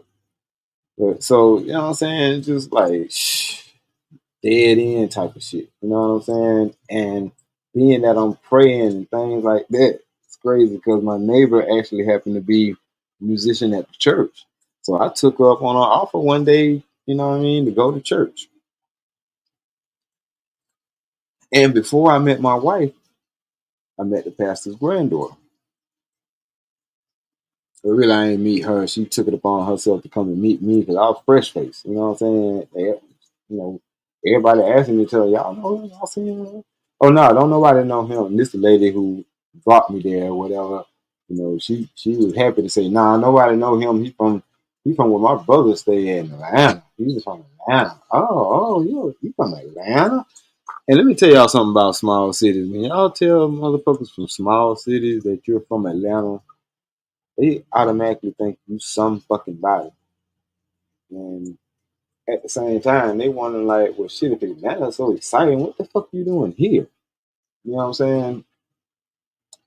And my response, because it wasn't nobody fucking business that I was there only because I was on federal probation, but I was like, I think I outgrew the city. You know what I mean? It's too much going on. It's too fast. I need to come back to where some, things make a little bit more sense.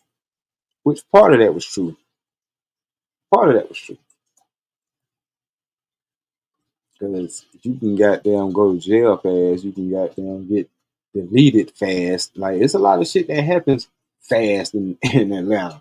If you think your ass finna leave your car running and go in the gas station to get you a couple of motherfucking cigars and a pack of cigarettes, your shit is gonna be gone as soon as you close your fucking driver's side door, my nigga. fast. That's how fast Atlanta is.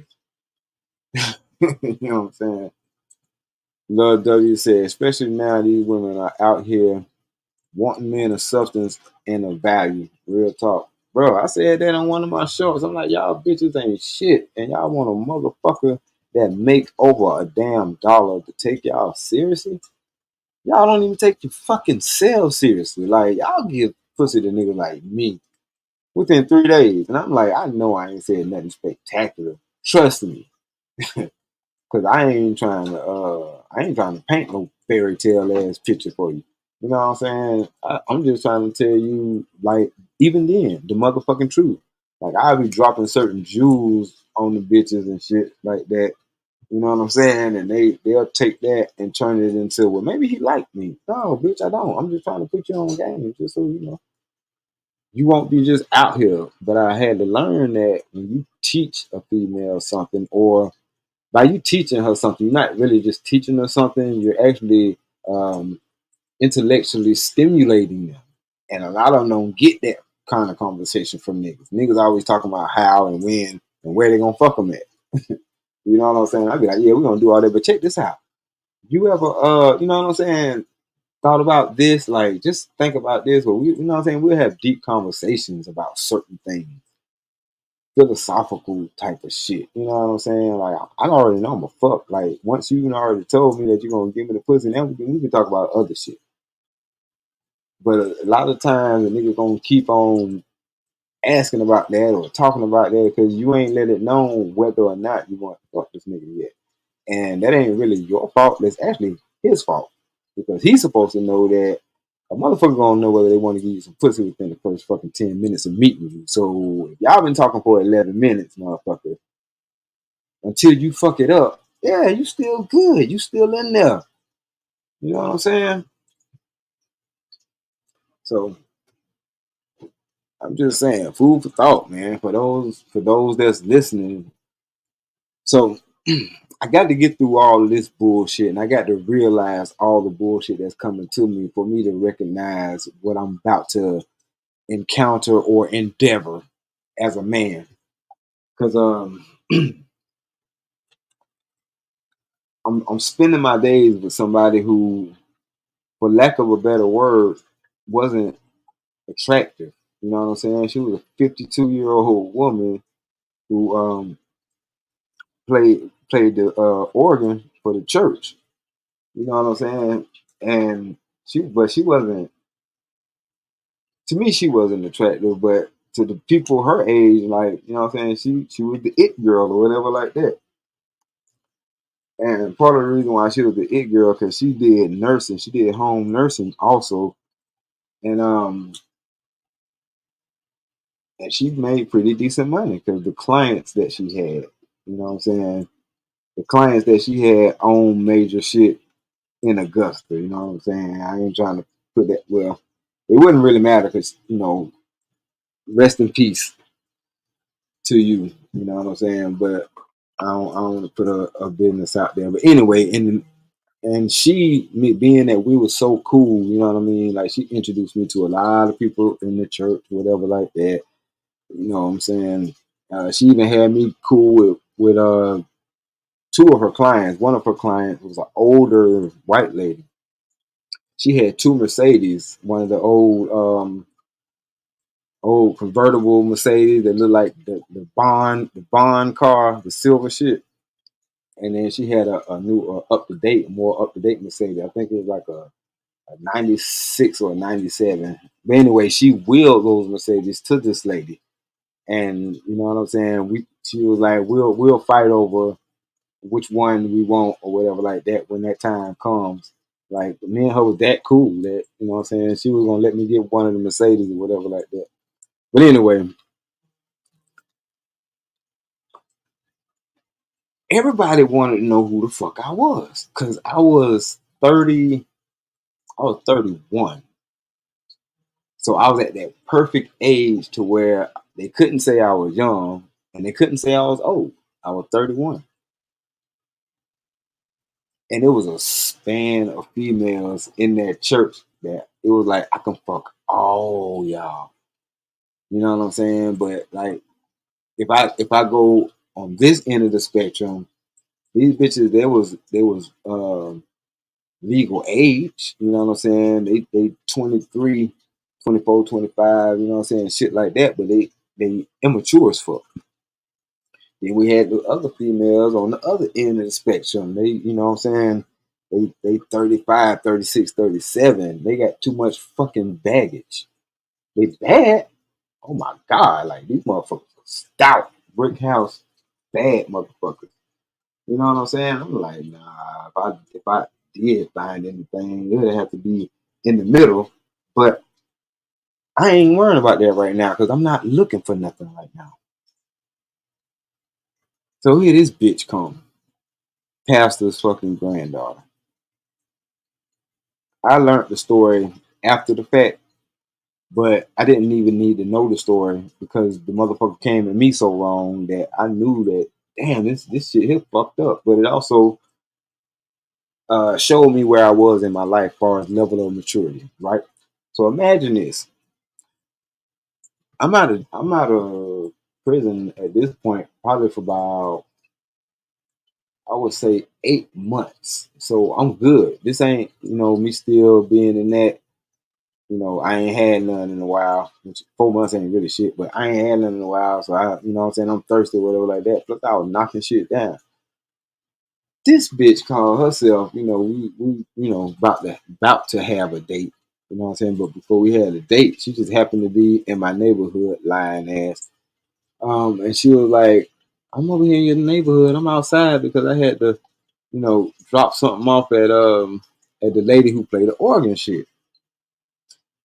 I'm like, oh Lord, I heard this story before. But I'm like, yeah, I was in here working on something, and I ain't had no chick or nothing like that at the time. I just was trying to play the bitch to the left, and I didn't want her to come upstairs because I lived in a rooming house, and I wasn't particularly proud of my situation.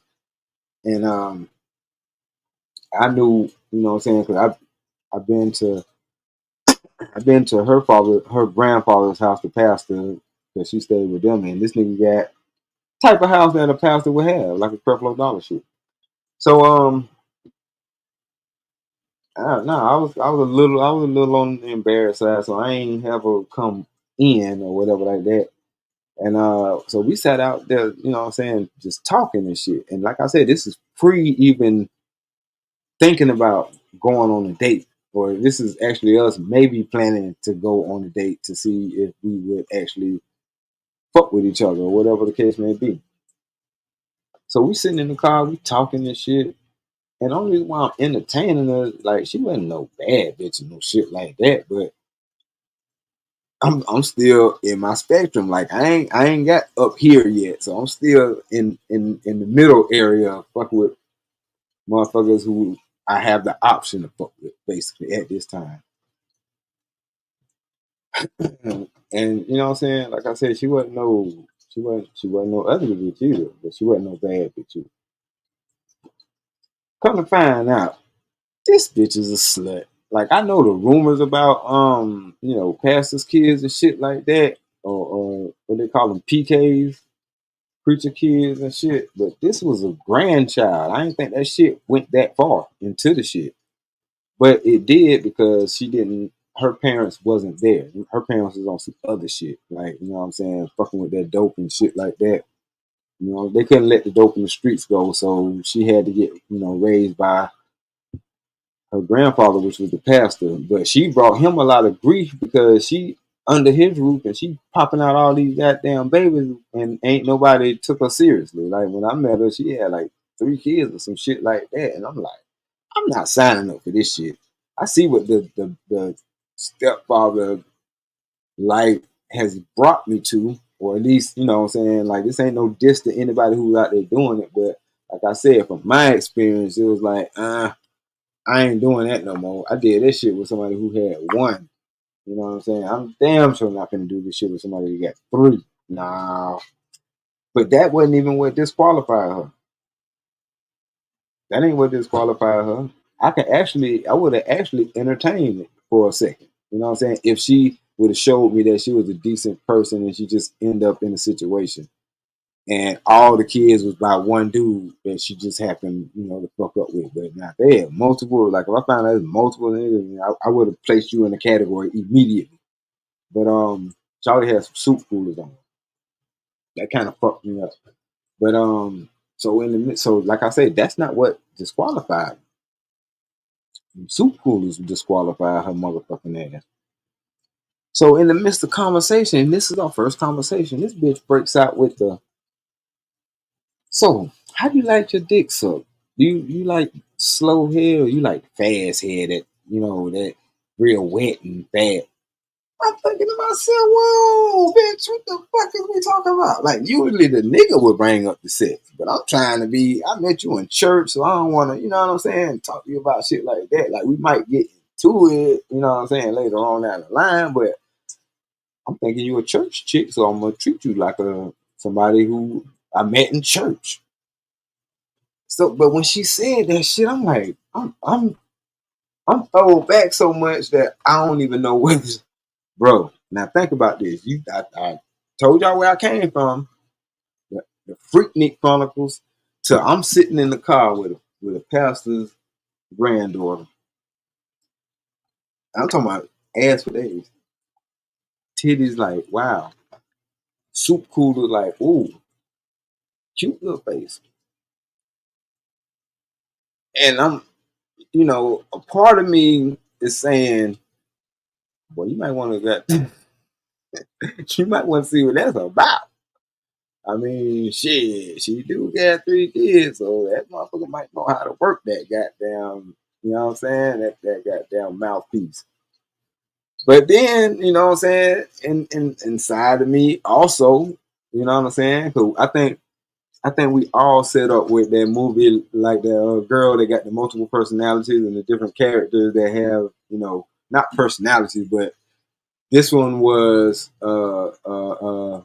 like your different senses or whatever like that. Anyway, there's another motherfucker in here saying, "No, my nigga. No, my nigga. Don't like this is y'all first conversation and she already talking about sucking dick, my nigga. Like she ain't even work up to that shit. Like ain't like so one motherfucker is like, shit, my nigga. Let's take this shit back to Freaknik, my nigga, and goddamn, let's go ahead and goddamn get sucked off real quick. Shit, what the fuck you got to lose? And then another part of me was like, so it's basically like the angel and the devil on my shoulders, right? And the other one was like, you sure you want to goddamn fuck with somebody that'll suck your dick this quick? She don't even know you. She don't even know your last name. Like, what the fuck? You know what I'm saying? And it was like, damn. And it was in that moment, I was like, I don't want that right now. And it ain't because I don't want that right now, but I don't want that right now because of the plate that she's serving it on. I'm not feeling that shit. Like I came in on some other shit. I'm trying to do this thing right. I've been through all the fucked up shit. I got a lot of the stuff out of my system. I asked for the bitterness to be removed from my heart, or you know what I'm saying, or whatever it was that was inside of me that made me want to say, man, fuck these bitches. I ain't gonna do nothing but fuck these bitches. You know what I mean? And I guess with that prayer is what made me come to that point of realizing, no, this might not be, excuse me, this might not be what I want. Or even if it is what I want, this might not be what I need. So, needless to say, I turned it down. I did.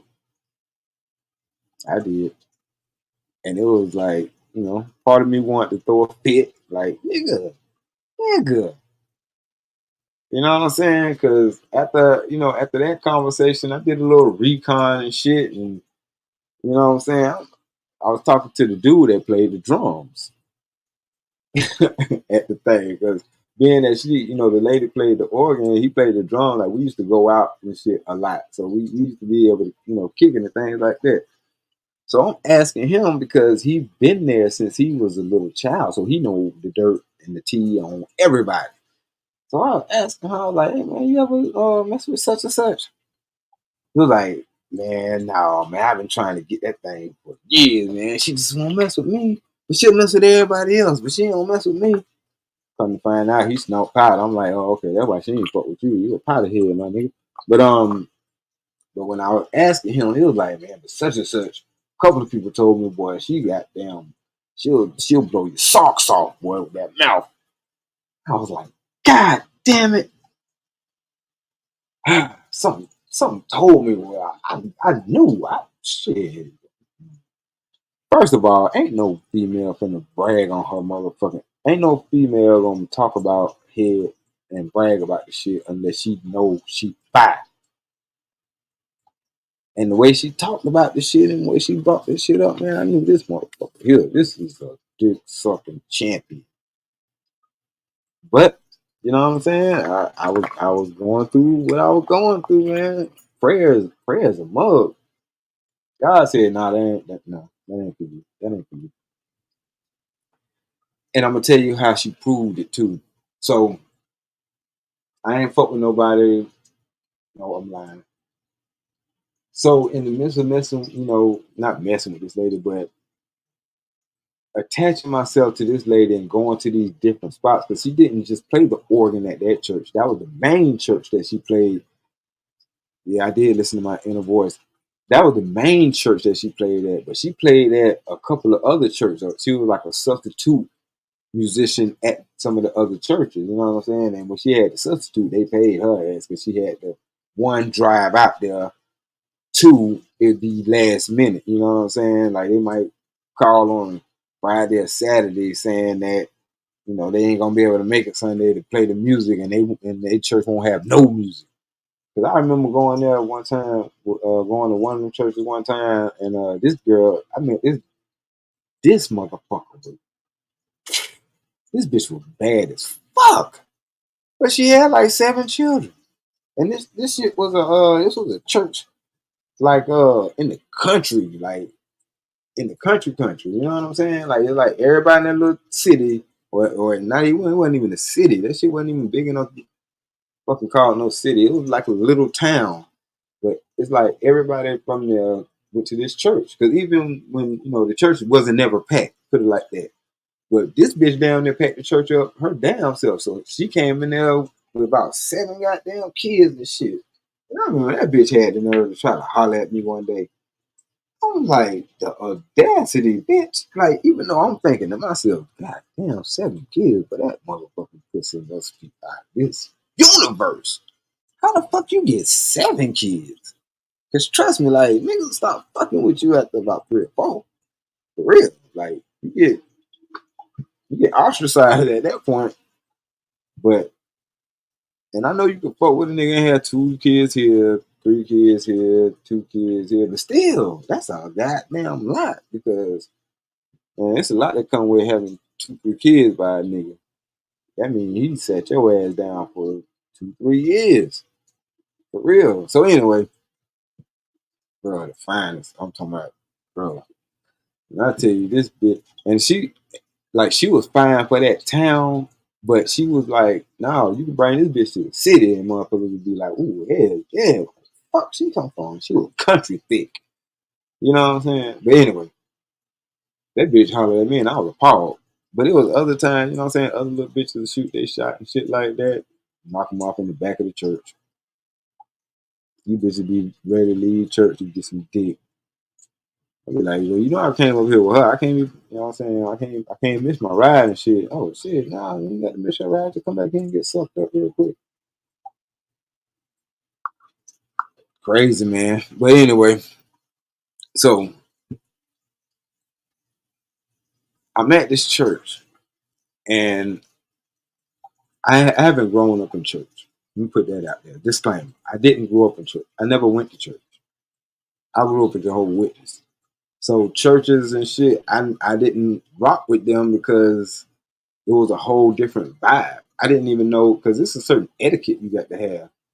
Well, it's a certain etiquette that we learned, in the Kingdom Hall that wasn't in, the Christian churches. You know what I'm saying? Because you can run around and shit and all that kind of shit, like jump up and down in the aisle or whatever like that. You know what I'm saying? Do a whole little dance routine and shit. All man, what the fuck? That shit like a scene out of Blues Brothers 2. You know what I'm saying? Sometimes, and I just wasn't like we couldn't do none of that shit. You get to running around in the goddamn Kingdom Hall, they liable to tackle your ass and do it, perform an exorcism on your ass. They think something got into your ass. You running around this motherfucker.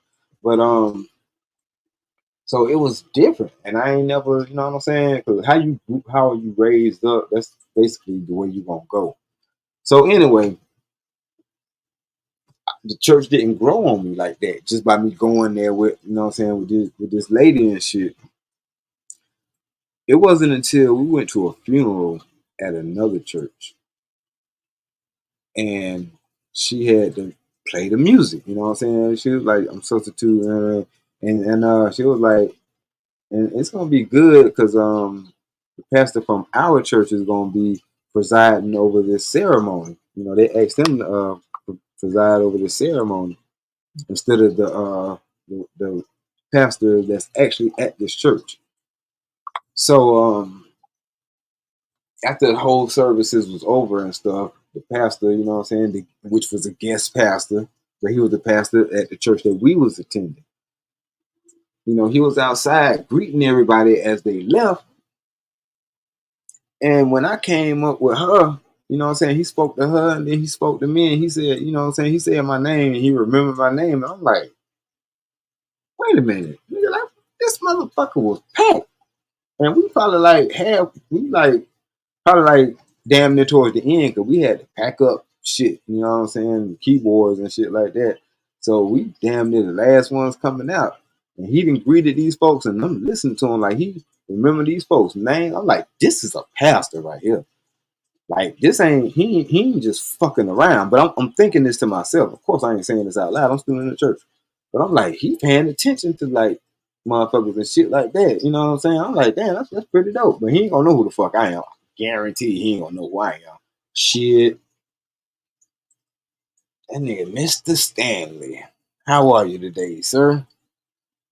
How was that such and such coming along? The job at the arena coming along. I'm thinking, man, how the fuck you know all of this shit? I ain't never tell him this.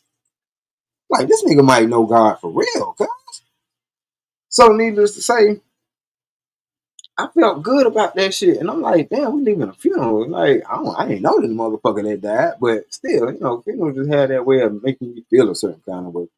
But anyway, so I'm thinking and I'm pondering on it, and you know, I'm still having these conversations with God, you know what I'm saying? Especially now because I'm fighting some shit, you know what I'm saying? Like I want to go out here and fuck another nigga bitch. You know what I'm saying? Because it's just easy to do and it's fun. You know what I'm saying? It's pastime. Like I got my rocks off. I want this nigga to get mad so I can beat the brakes off of him. And then after he knocked out, fuck his bitch while she laying next to him type of shit. Like, I don't give a fuck. I'm hurt. Hurt people hurt people. You know what I'm saying? But he putting the brakes on my ass. So I'm thinking, I'm thinking about how the fuck I'm at home after all of this. It's like hours later and shit. I'm smoking a blunt, you know what I'm saying? Watching TV, you know what I'm saying, on mute while I got my music playing and shit. Because I'm in my own world and I need a lot of shit to occupy my mind so I won't go out there and get no strange pussy. So I'm sitting there thinking, and I'm like, why the fuck am I thinking about this pastor? What kind of shit is that? That's fucked up. But it ain't that. I'm like, this nigga actually remember his parishioners. Like he actually do this shit for real. So when I go to church the next time, man, I'm gonna go in there with a, you know what I'm saying, more of an open mind, and I did. You know what I'm saying? And we actually had a chance of chopping it up because while in the midst of me going places with the musician, like I'm there for all the rehearsals and shit like that. Just for like it's something like not if I had to work, of course, but when I didn't have to work, just for me to not be sitting at that room and house bored as hell, because I know it's a bitch down the street. It sure as it's a store, it's a hoe buying something out of that motherfucker. So you know what I'm saying? I just go with her. Fuck it. I don't care. You know what I'm saying? And it was some, older ladies that was singing, and that's why I say I met Danielle's aunties, or I met my wife's aunties, because they was in the choir. You know what I'm saying? Even though they'll fall out with somebody else or whatever like that, because it was a lot of politics, and I got to see it from just sitting in the audience. Because they'll be like, "Well, what you think about this song?" I'll be like, but such and such could sing louder or da da da da." Like they used to ask my input. Shit, I was there, so I got to meet them, and these was older women and shit like that. One of the women was her last name was Sharpton, and she was actually married to Al Sharpton's brother. You know what I mean? And so, but he was cool. You know what I'm saying? He was a cool guy. He wasn't nothing like the bullshit Al. But like so these, you know what I'm saying? These were some cool people, and some of them had a little, something about them and shit like that. But so two of the ladies was my wife's aunts, and I didn't really know that. So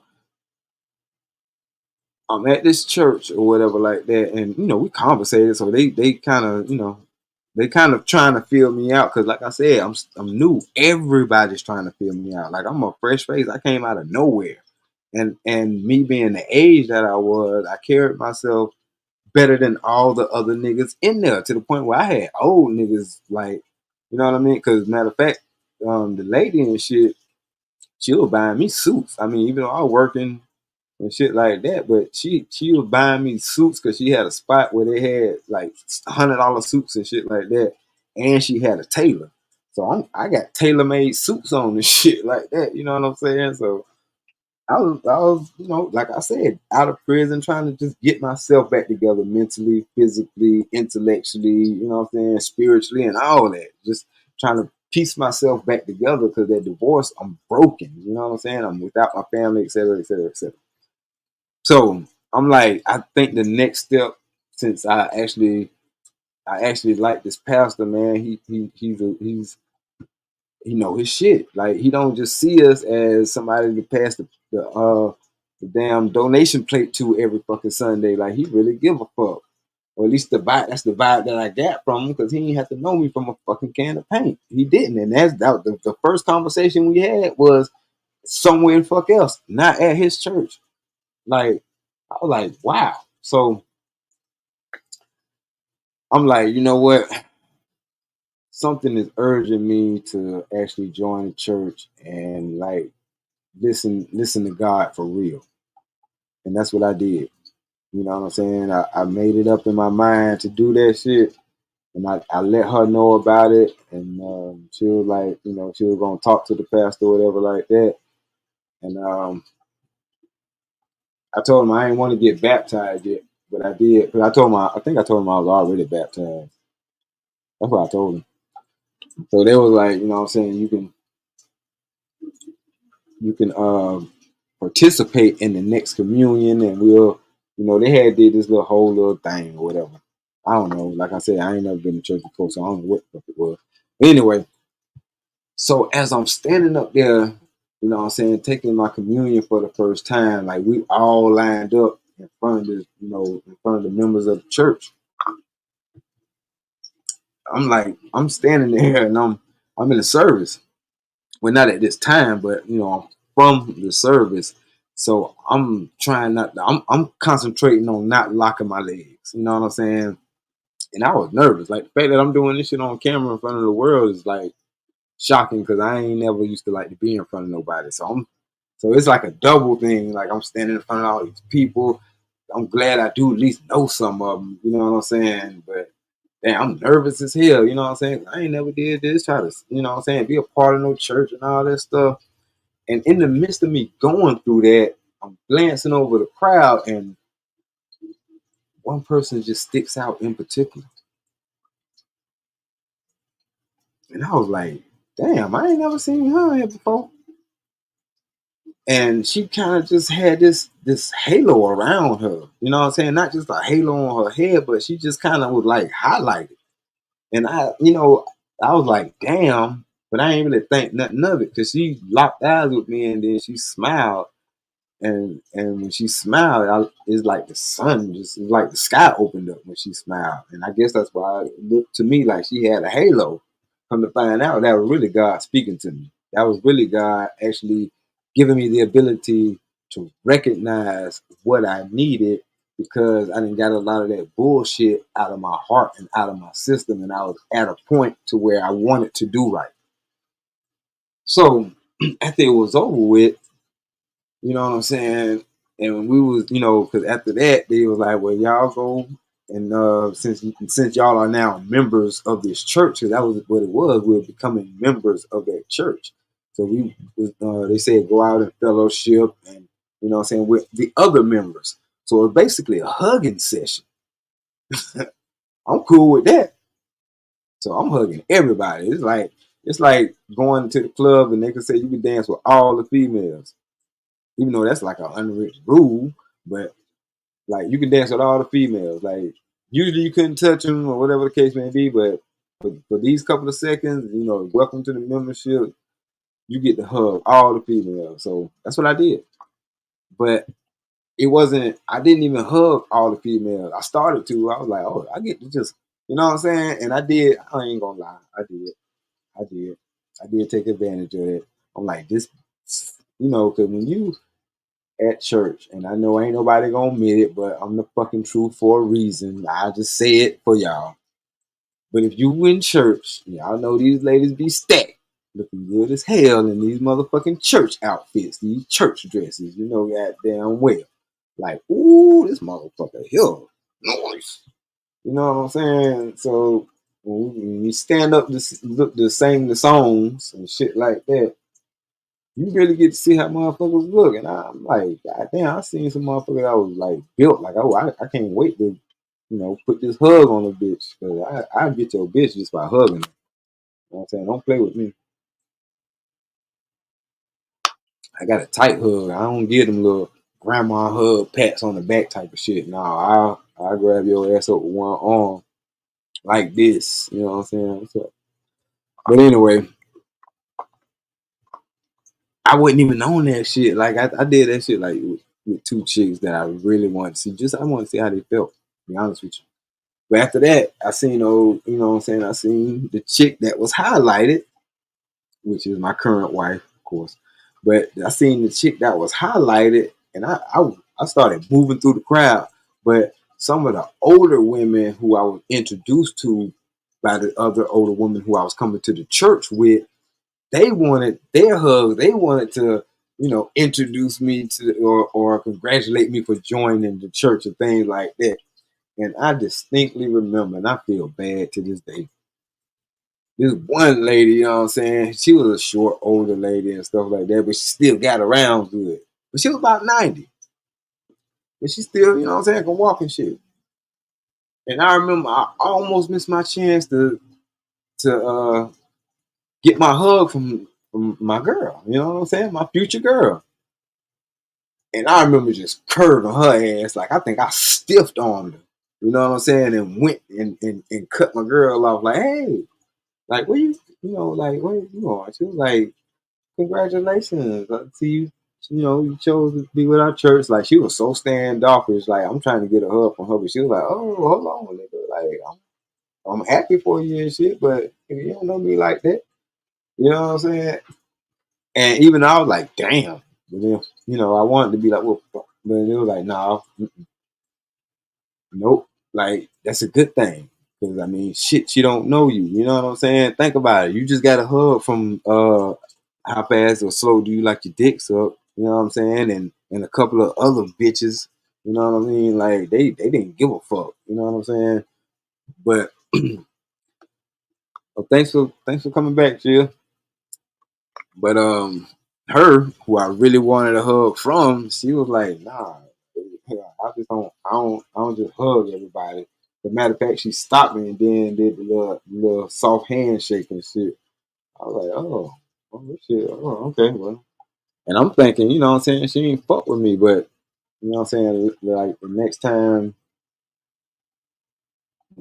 we saw it, no, matter of fact, that day when I, you know what I'm saying, or whatever, after we shook hands, I was like, well, thanks for the thanks for all that, but you seem cool, and your pastor, he seemed like he's a pretty stand up dude, and I like the atmosphere. You know what I'm saying? I feel at home, like it feels welcoming and stuff like that. And she was just like, I'm glad for you.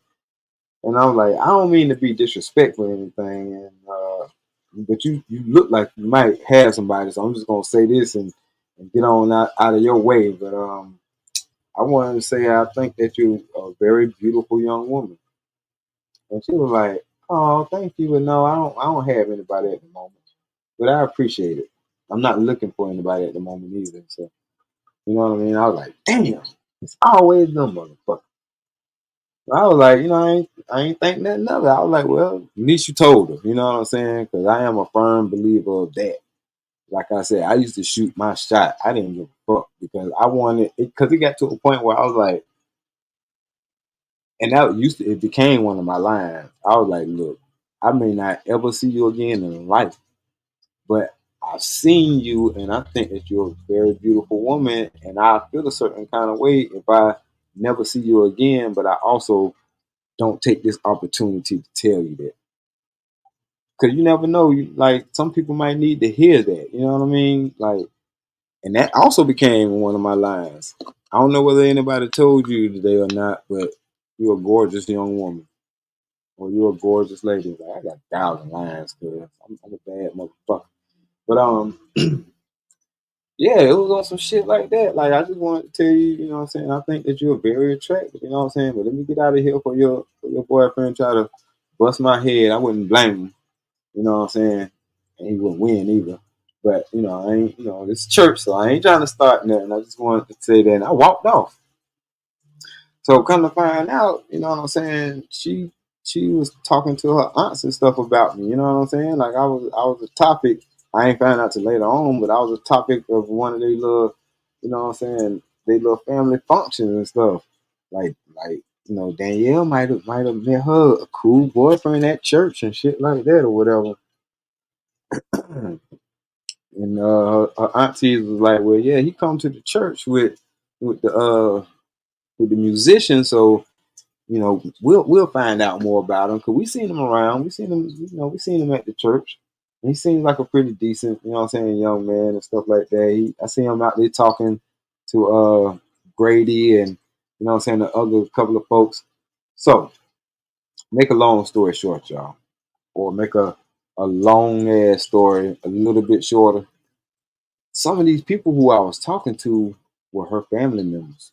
The dude Grady, who I used to talk to, because he did the landscaping for the church. So, the rehearsal days, you know what I'm saying, be off days, of course. So that's when other stuff be going on, like the landscaping, the touch up painting or whatever like that. So Grady, the guy Grady did that. He was an older guy.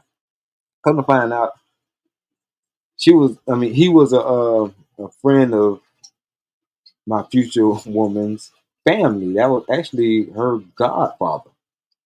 You know what I'm saying? So I even had a rapport with him before she started bringing me around and reintroducing me to some of these people. You feel what I'm saying? So to make a long story short, after um, she put the word out with her aunties to do a little recon on me, you know what I'm saying? Me and the musician kind of stopped hanging around each other as much. Why?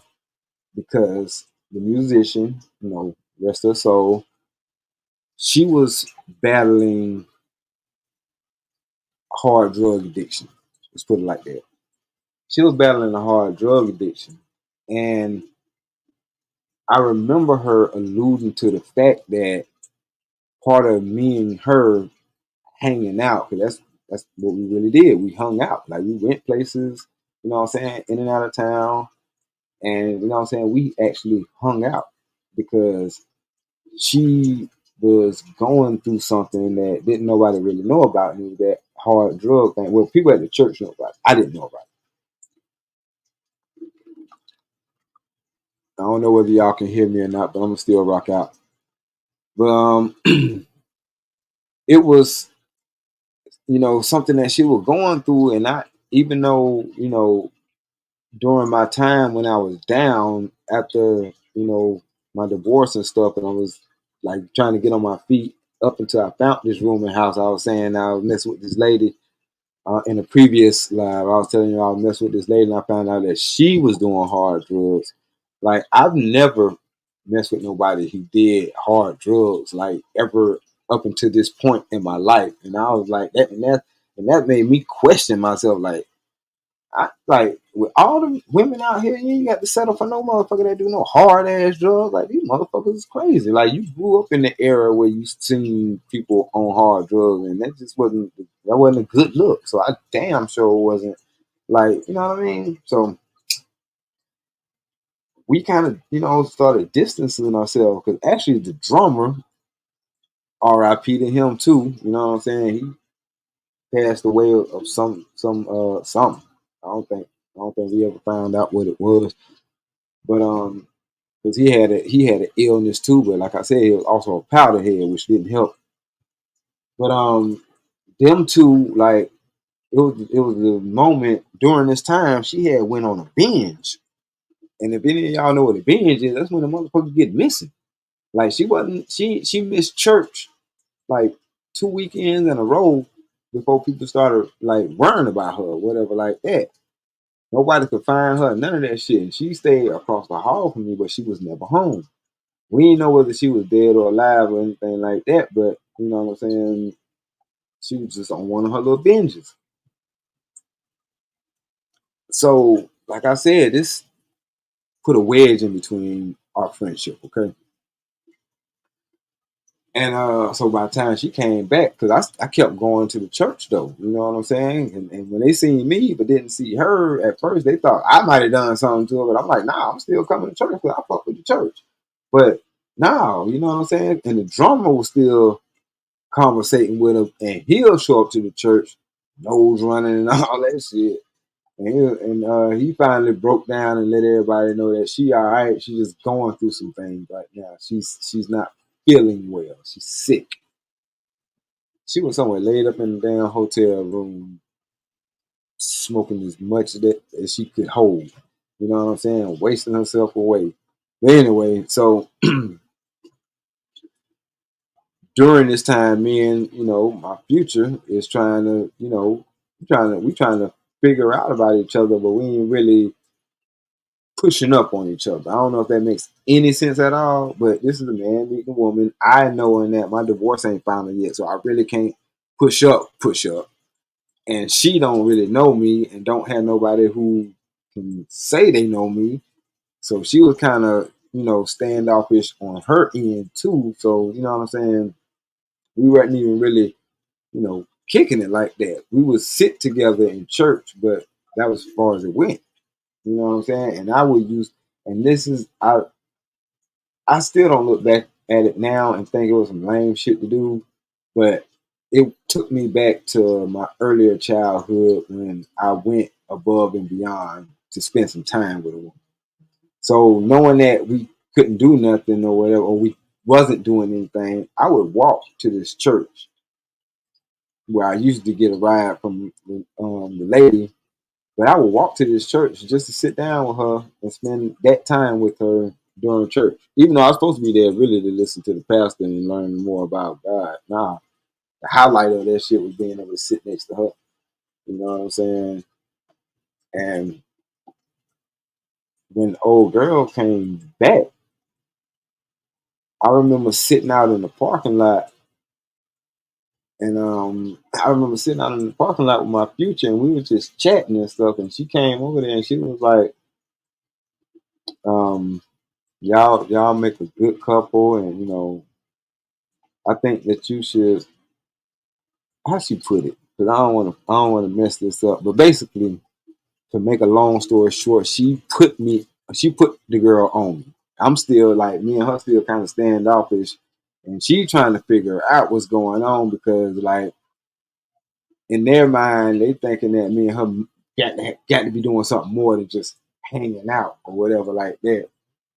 And because they know that a lot of the older women they like the younger dude, you know what I'm saying? And I was 30, so I was like I said, I was at that perfect age, you know what I'm saying? Like I can fuck your mama and you, bitch, depending on how old you is, you know what I'm saying? And that's what it was, but I wasn't. And that's something that they didn't understand. They thinking that all niggas are just young hot dick niggas. They just don't know. I'm at that moment in my life where my shit is only lukewarm right now. I'm good. It's tolerable. You know what I'm saying? So when she did that, she basically gave her my blessing, or she basically gave my future her blessing. Like I want, I want to see y'all work this out because unbeknownst to me, she knew her since she was a little girl. You know what I'm saying? So she was like, I've been hanging around him. You know what I'm saying? And from what I know, he's a pretty good dude. You know what I'm saying? It's like I said, she gave my future her blessing, and that kind of meant something. You know what I'm saying? So next thing you know, we dating and shit. And I remember our first date was at the Riverwalk because my money wasn't tight. You know what I'm saying? And the damn show wasn't as tight as it was before she, the musician lady stopped fucking with me because the musician lady was making so much money, and she was staying in the rooming house that she can pay what we pay every 2 weeks on the rooming house. She could pay that shit in a day, from work. That's, you know what I'm saying? So the fact that she had all this money at this particular time and she wasn't doing no dope, like that's why because that's why I said like she ended up telling me that I was her therapy all the way up until I started, you know what I'm saying, trying to figure out my life basically. Because once I started trying to figure out my life, I started cutting my time down with everybody. You know what I'm saying? I started going less places with her, and the dude that was playing the drums went more places with her. But her being in recovery and him being a powderhead, that shit didn't end up working. It ended up going bad. Because she told me that, you know what I'm saying, like I got money. I don't need money, but I get the feeling of wanting to dibble back into my old lifestyle, you know what I'm saying? But instead of doing that, I'd rather buy you a suit. You know what I'm saying? Instead of doing that, I'd rather for us to go on a vacation. You know what I'm saying? Or whatever the case may be. You know what I'm saying? So we'll just get up one night. She'll come across the hall. What you doing? I'm doing shit. What you got to do tomorrow? Shit, I ain't got shit to do tomorrow. Friday, nothing.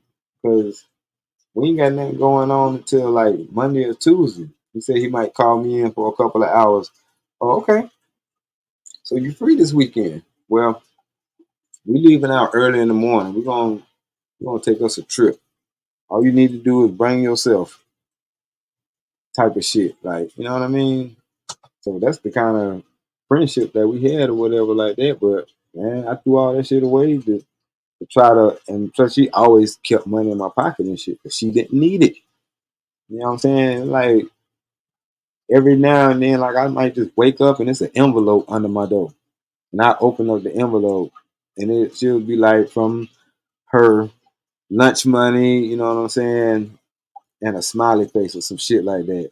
I don't need two fucking $100 for no lunch money, motherfucker. But all right, cool. But anyway, once I started, chilling with my future lady, man, all that shit cut off, and she started dibbling back into that life and all that shit. You know what I'm saying? And me and her got tighter and tighter. And like 4 months in, oh, let me go back to the first couple of dates. And the reason why I'm telling y'all this is because this is part of that vetting process that I had to do with her. And I didn't even realize I was doing it. Even the thing about her, not wanting a hug from me, even though she wanted a hug from me, that showed me her restraint. Shit like that. But you know what I'm saying? How she carried herself, how she valued herself, and how she carried herself is what drew me to her in the first place. I knew that was her hair.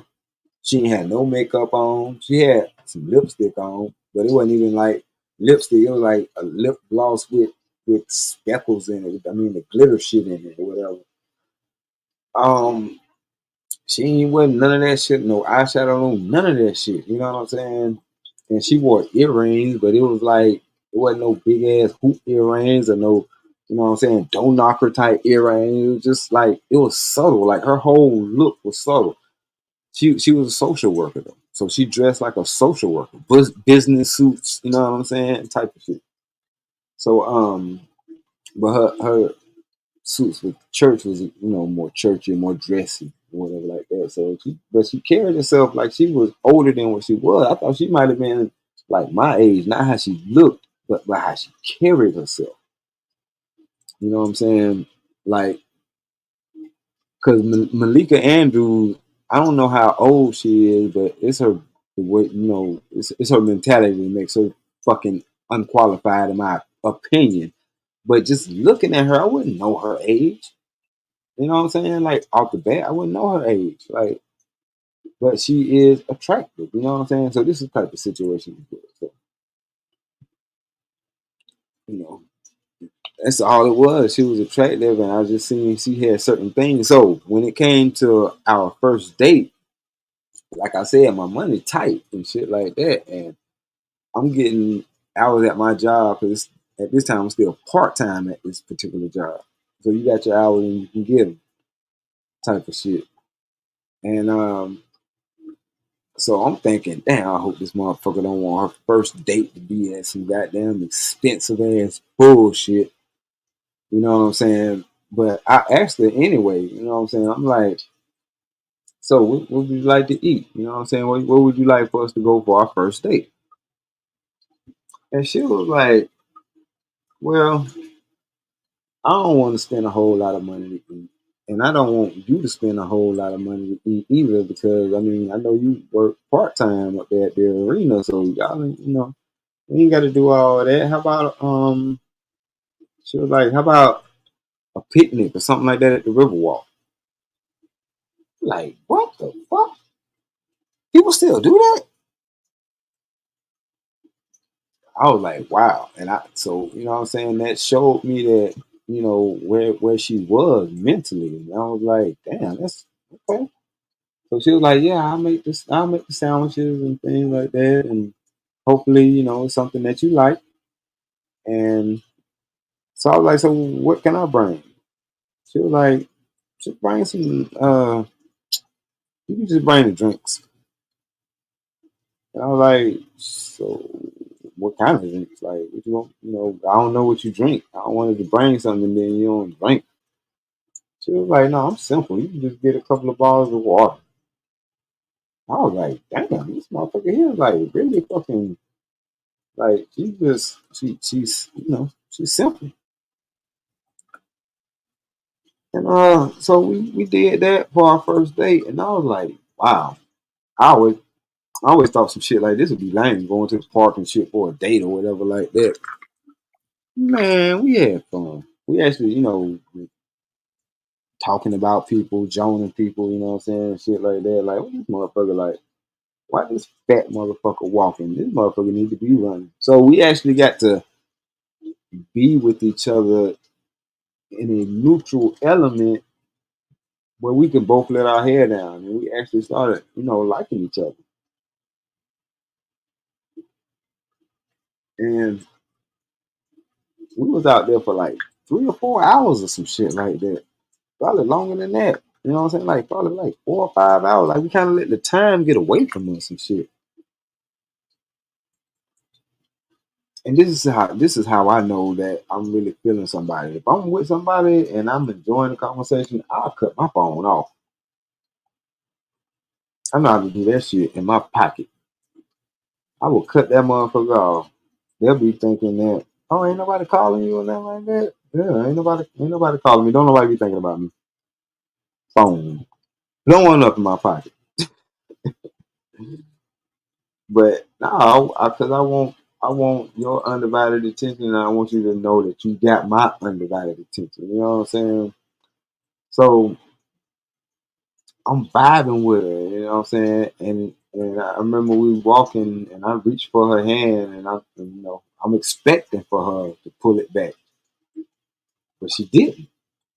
You know what I'm saying? So we holding hands, and for the first time in a long time, after Freaknik Chronicles, after being with a motherfucker for 13 years and getting all this shit done to me in the background and me doing all this other shit. After all this time,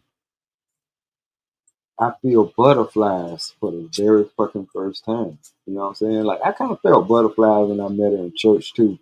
You know what I'm saying? But we holding hands, and I'm like, oh shit, we holding hands. Like, you know what I mean? I felt like a child again, to be honest with you. I felt like a kid again. Like shit like that, I appreciate it. You know what I'm saying? And so we walking, we holding hands, and we get to a spot and we looking over the water. I think a boat passed by. So we look watching the boat pass by and we wave at the people on the boat like we fucking know them. We don't know y'all motherfuckers, but we happy. Y'all look happy. Hey, you know what I'm saying? I guess we all happy. You know what I mean? So they looking at us like, oh, look at this young couple, and we looking at them like, oh, y'all probably finna go fuck off or have an orgy on that boat. All right, cool. You know what I'm saying? But we waving at each other and shit like that. And I said that little slick shit too. I said, hey, y'all probably about to go have an orgy or some shit like that. And she started laughing. And we kind of looked up at each other, and that's when I went in for a kiss.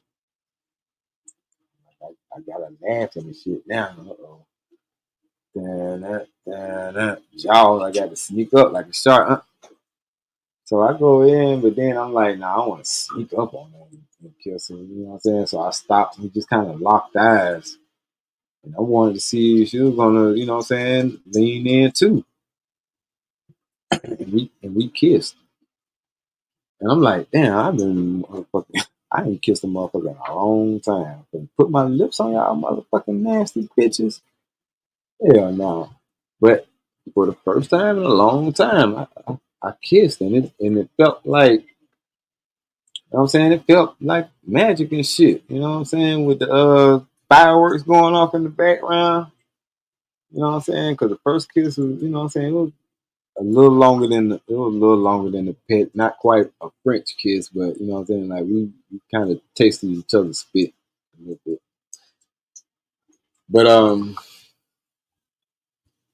you know what I'm saying, it was like went from one kiss to two kisses and three kisses, and I think we better stop this before we end up back at my spot. You know what I'm saying? Like, nah, let's walk around for a little bit more. You know what I'm saying? But this might be a fake feeling. Like neither one of us said this, but I'm sure we were thinking this. Now let's cool down. We might be moving too fast. Let's just kind of walk around a little bit more. You know what I'm saying? And see if we still feel this in an hour or so. You know what I mean? Um, Hold on, give me 1 second.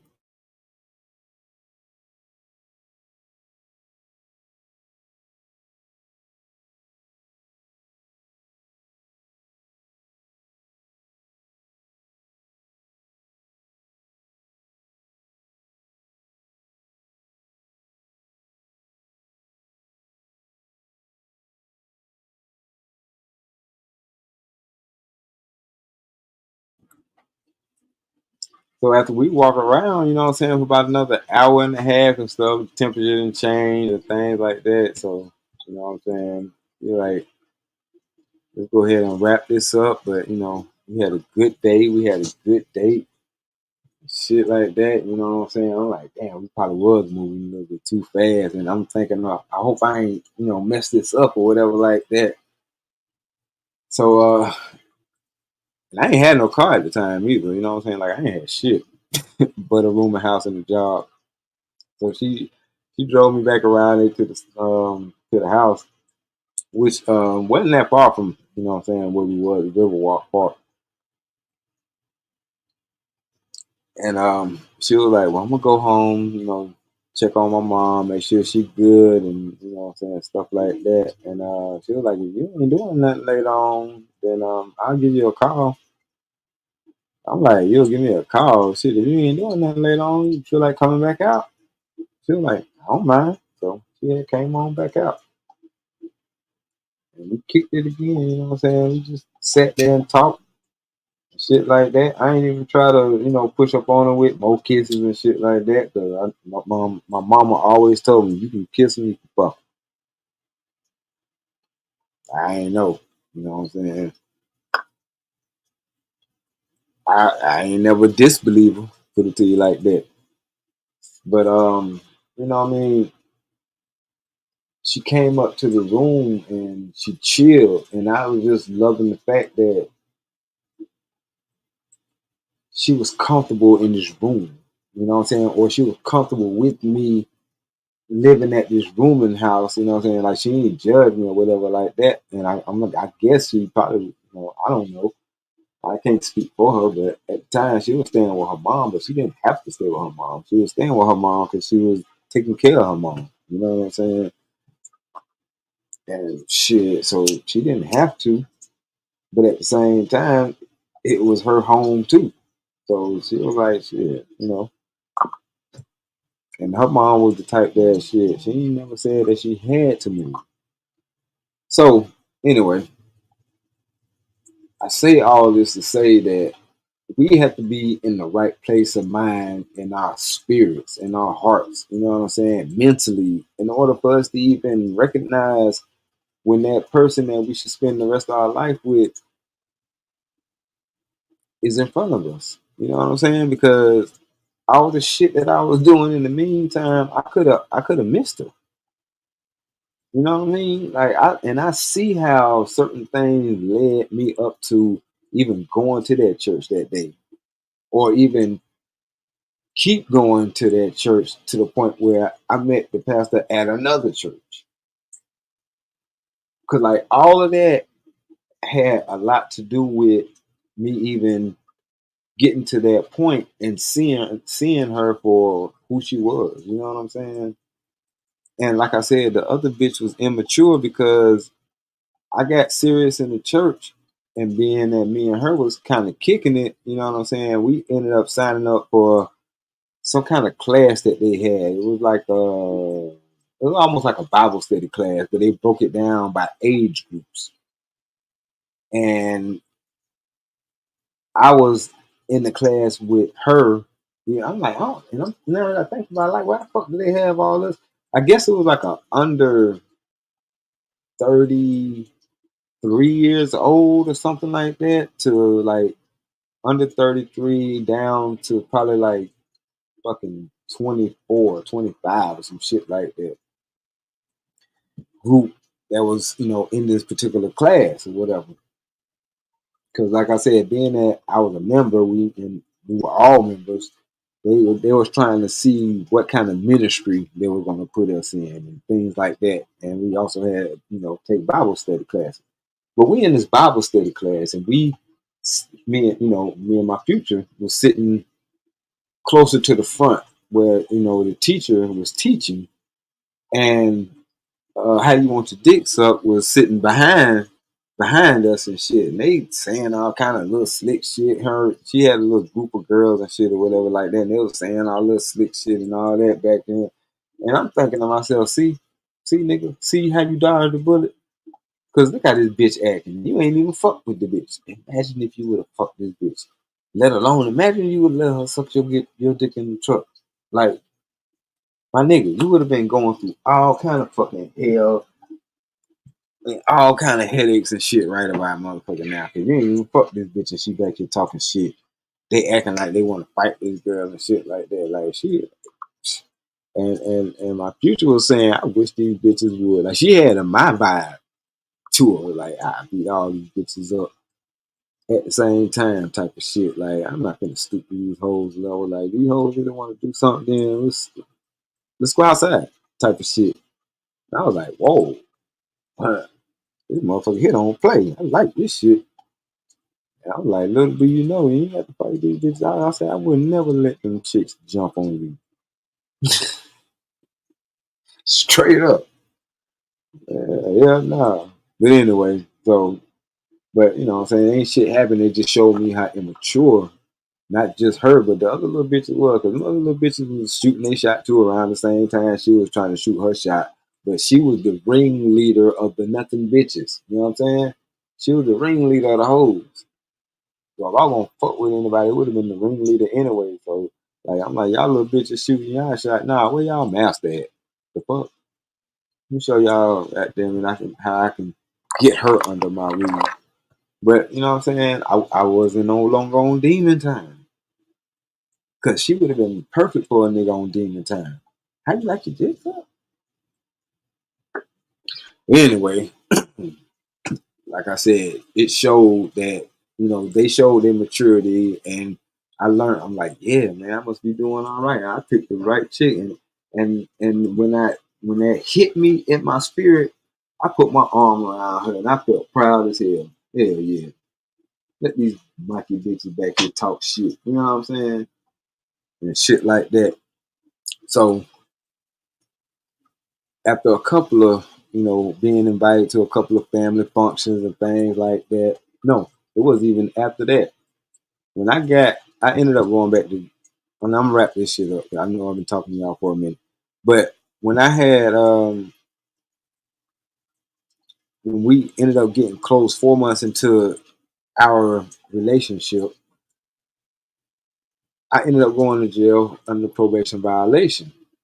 The whole time, going in, the reason why, and now, she didn't understand this, but I had to break this down. And being that I said some of this story, maybe y'all can understand this too. I was with somebody for a total of 13 years who did not hold me down for 4 months. So fast forward, I'm in a relationship with somebody for 4 months. I'm not expecting for them to hold me down for no amount of time. Because the motherfucker I spent that much time with didn't hold me down for 4 months. And I know they're not the same people, but the situations were similar, and I wasn't going to have the faith I had in the first one now. I just not, because we haven't even spent enough time for me to even believe that you're capable of doing it. No slight to her, because she ended up doing that and then some. But I didn't feel in my heart that that was going to happen. So in the beginning, you know what I'm saying? Like after a couple, she bit me about 2 or 3 times. I was like, man, don't even come down here no more. Because actually, I get tired of looking at you, because I want you every time I see you. Like I ain't never really had nobody who I actually wanted to be with or wanted to be around. Like this, you know what I'm saying? This woman is the first woman who I've never had post nut clarity with. As far as once I got my nut, I wanted to get the fuck on through. Well, I don't want to hear shit about what you talking about. Like I never got that with her. You know what I'm saying? Up until her, oh yeah. As soon as I'm done, I'm like, well, time to hit that old dusty trail. Trying to get the fuck from around you. I'm done. Like I didn't accomplish what I was trying to accomplish. And sometimes I've been wanting to leave, and I'd be like, damn, I live with this bitch. I still be wanting to leave.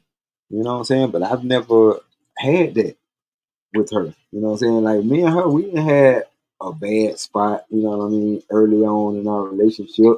And that'll be, on part 2 or for another day. But I'm just saying that this shit, it may seem easy when y'all be seeing people in committed relationships, but y'all don't have the fucking slightest clue of the shit that transpired up until that time. You know what I mean? Like we as people, we have uh you know, I know a lot of y'all who are young, y'all don't even understand this, but it was a show back in the day called Growing Pains.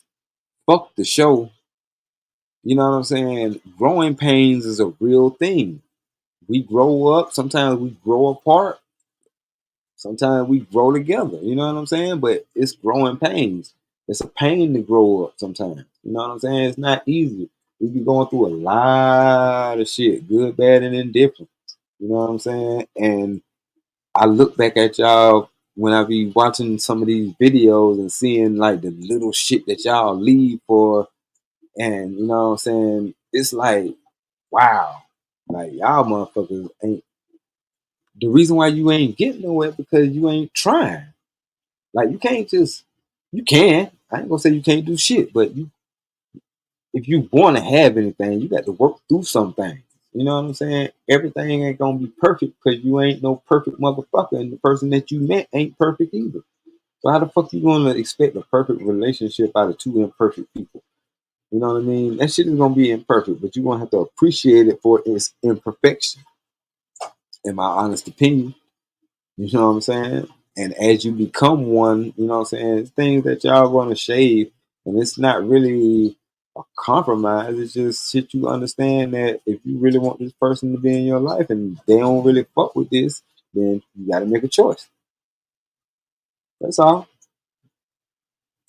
But I said I wasn't gonna keep y'all long, but I ended up keeping y'all for 2.5 hours. So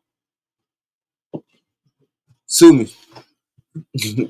But I want to go into more depth in this. Like I said, it's a part two, because part two I can talk about some of the ups and downs that we went through, but we're still here. You know what I'm saying? And I want to talk about that because the conversation always comes up about marriage and committed relationships, the question of happiness. You know what I'm saying? Shit ain't gonna always be sweet. Shit ain't gonna always be happy, man. It ain't gonna always be happy, but you supposed to you supposed to have a level of joy in your heart and not expecting for somebody to make you happy, and damn sure not expecting for an imperfect situation to create happiness. You know what I'm saying? It don't motherfucking work like that. You know what I'm saying? That's why y'all leave, because y'all ain't happy. Well, you should have never been in that relationship, because you're not gonna get the happiness that you're looking for if you're not finding it within. You know what I'm saying? Trust me, I know. I had to be happy with myself to even realize what the fuck that was. Cause y'all motherfuckers ain't gonna make us happy. Trust me, y'all come to bring headaches. It's just that we have to know how to maneuver. You know what I mean? And get the motherfuckers away from us who are not just headaches, but you want to give us migraines. A headache a nigga could deal with, because I pop two motherfucking Advil and I'm good. But a migraine, motherfucker, nah. You finna get the hell away from around me. You migraine started you. No. You know what I mean? And I think, we should take that in consideration when we dealing with these people. Like, don't leave motherfuckers just because they had, you know, a headache. Because some of y'all, and I know I'm quick to say I got zero tolerance for bullshit, but when you dealing with people, that's not bullshit. You know what I'm saying? Those are people, motherfucker. You got to understand where they coming from, or at least have empathy and you know what I'm saying, the willingness to learn if you want to fuck with them. But if you don't want to fuck with them, I advise you don't fuck with them. Don't and don't fuck with them with a clause like, yeah, I ain't gonna take you seriously, but you got a fat ass, so I'm gonna fuck you. That's in my opinion sucker shit. I'm just gonna say it. Even if and when I did it, it was sucker shit. So, you know, I'll chop it up with y'all a little bit later on, man. If I see y'all on another panel. I want to say before I get up out of here, hold on, first, look at a few things. But I do want to say before I get out of here, salute to Corey Love. You know what I'm saying? That was a good breakfast this morning, Broham. Mr. Israel Mills, that was a great lunch, fam. You know what I'm saying? I'm looking forward to what JD got on the menu for tonight. And I want to give a shout out to Israel and JD for hitting up the cash app. I want to thank everybody who's come through tonight. Everybody from Miss CJD, Travel One, of course, my homies, Israel, Corey, Emperor Kojak, JD, Miss Jill's Chocolate Boutique came through, and Raj Will, you know what I'm saying, Love W, my brother Ron Mack, you know what I'm saying, and if I missed anybody else, man, charge it to the game. Don't charge it to my head or my heart, because I already got a fucking headache. But and it's not, and no, for the record, it's not my future wife. And it ain't the moonshine either. I got a motherfucking headache because I've been brainstorming a lot lately. So it's not even a bad headache. But anyway, y'all have a good night, motherfuckers. And I'll talk to y'all soon. Peace out. It's been another episode of The Motherfucking Truth. And I have been your host, Stanley White.